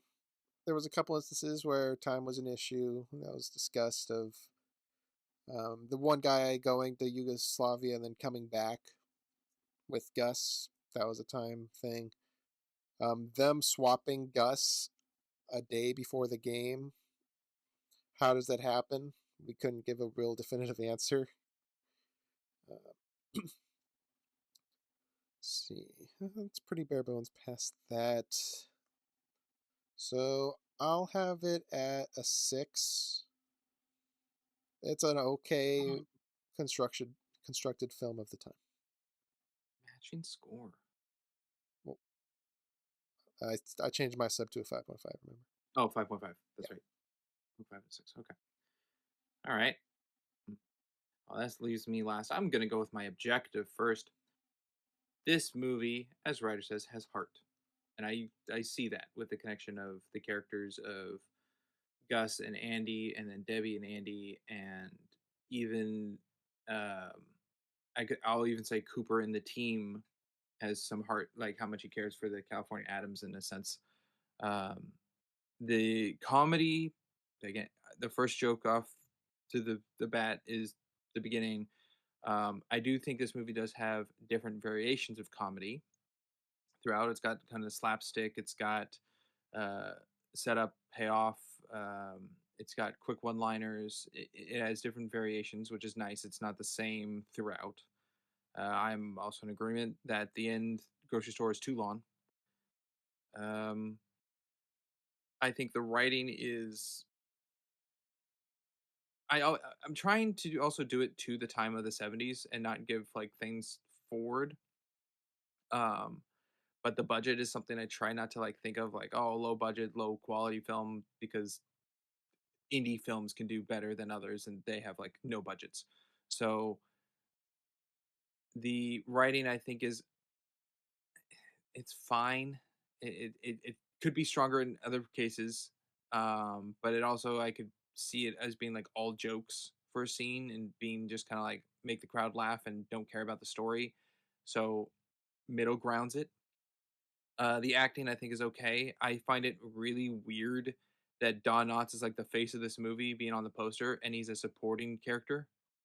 He's kind of on the sidelines, which Crimson I think was Oh probably your yeah, guess looking at the poster, we being can go like, "Oh, back it's to that. Gus and Don Knotts," and then it's not really what you think the poster is. Yeah, I thought it was him like train. It was going to be like a training the mule as a player and hijinks of how that would happen.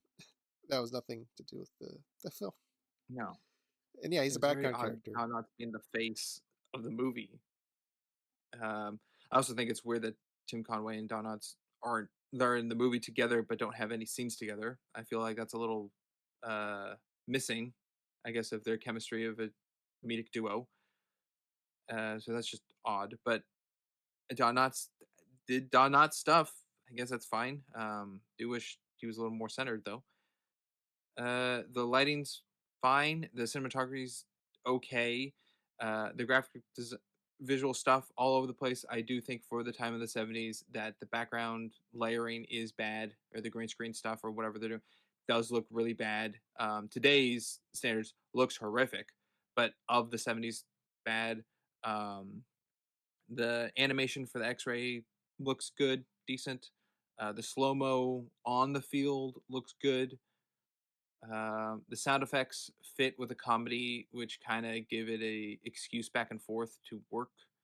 Whereas some like other films wouldn't work, like a romantic comedy, if they focus more on Debbie and um, Andy together as like a relationship kind of thing, and added sound effects to that. I don't think it would work as much. It would give too much on one end than the other. So it was good balance. The pacing overall, I think, is kind of poorly done. It does feel like this scene is for this feeling, this scene is for that feeling. Like, here's the joke, here's the sport, here's the romance. And it's like it's really focused on what scene is for what. So it's not as smooth as I think it could have been. Even smooth in senses like transitional parts from one scene to another on like a character's motivations or thoughts towards one another, more so than just like Andy being like, I love Debbie, I'm gonna focus on Debbie. Or Debbie's the new person I really care for, so Gus is sidelined. Or Gus is kicking the goal, and because of that, we're going to win. So more kind of like flow, I think would have been better for the film. I usually always leave something out. Overall, all of that encompassing, I have it at a 5. It's a little worse from where than my 5.5 like middle ground where it would be completely average. I think there's a little bit worse in this movie than good overall. Um, but it's not terribly made kind of thing for its time. Subjectively, this might be the interesting one. I've seen this movie now twice and sitting through it, being like, I know the grocery store's coming up, go through that again, see how long it is, still feels long. The jokes I kind of know of, rehearing the jokes going through it, um, the overall story of the film and the connection, the characters and everything. I have this movie subjectively at a 4.5. It's a movie I don't think I need to ever watch again. It's a movie I know of. It's a movie I don't hate. but it's a football movie starring Don Knotts that doesn't really feel like a Don Knotts movie, I suppose. And I am throughout the whole movie, I'm missing his humor.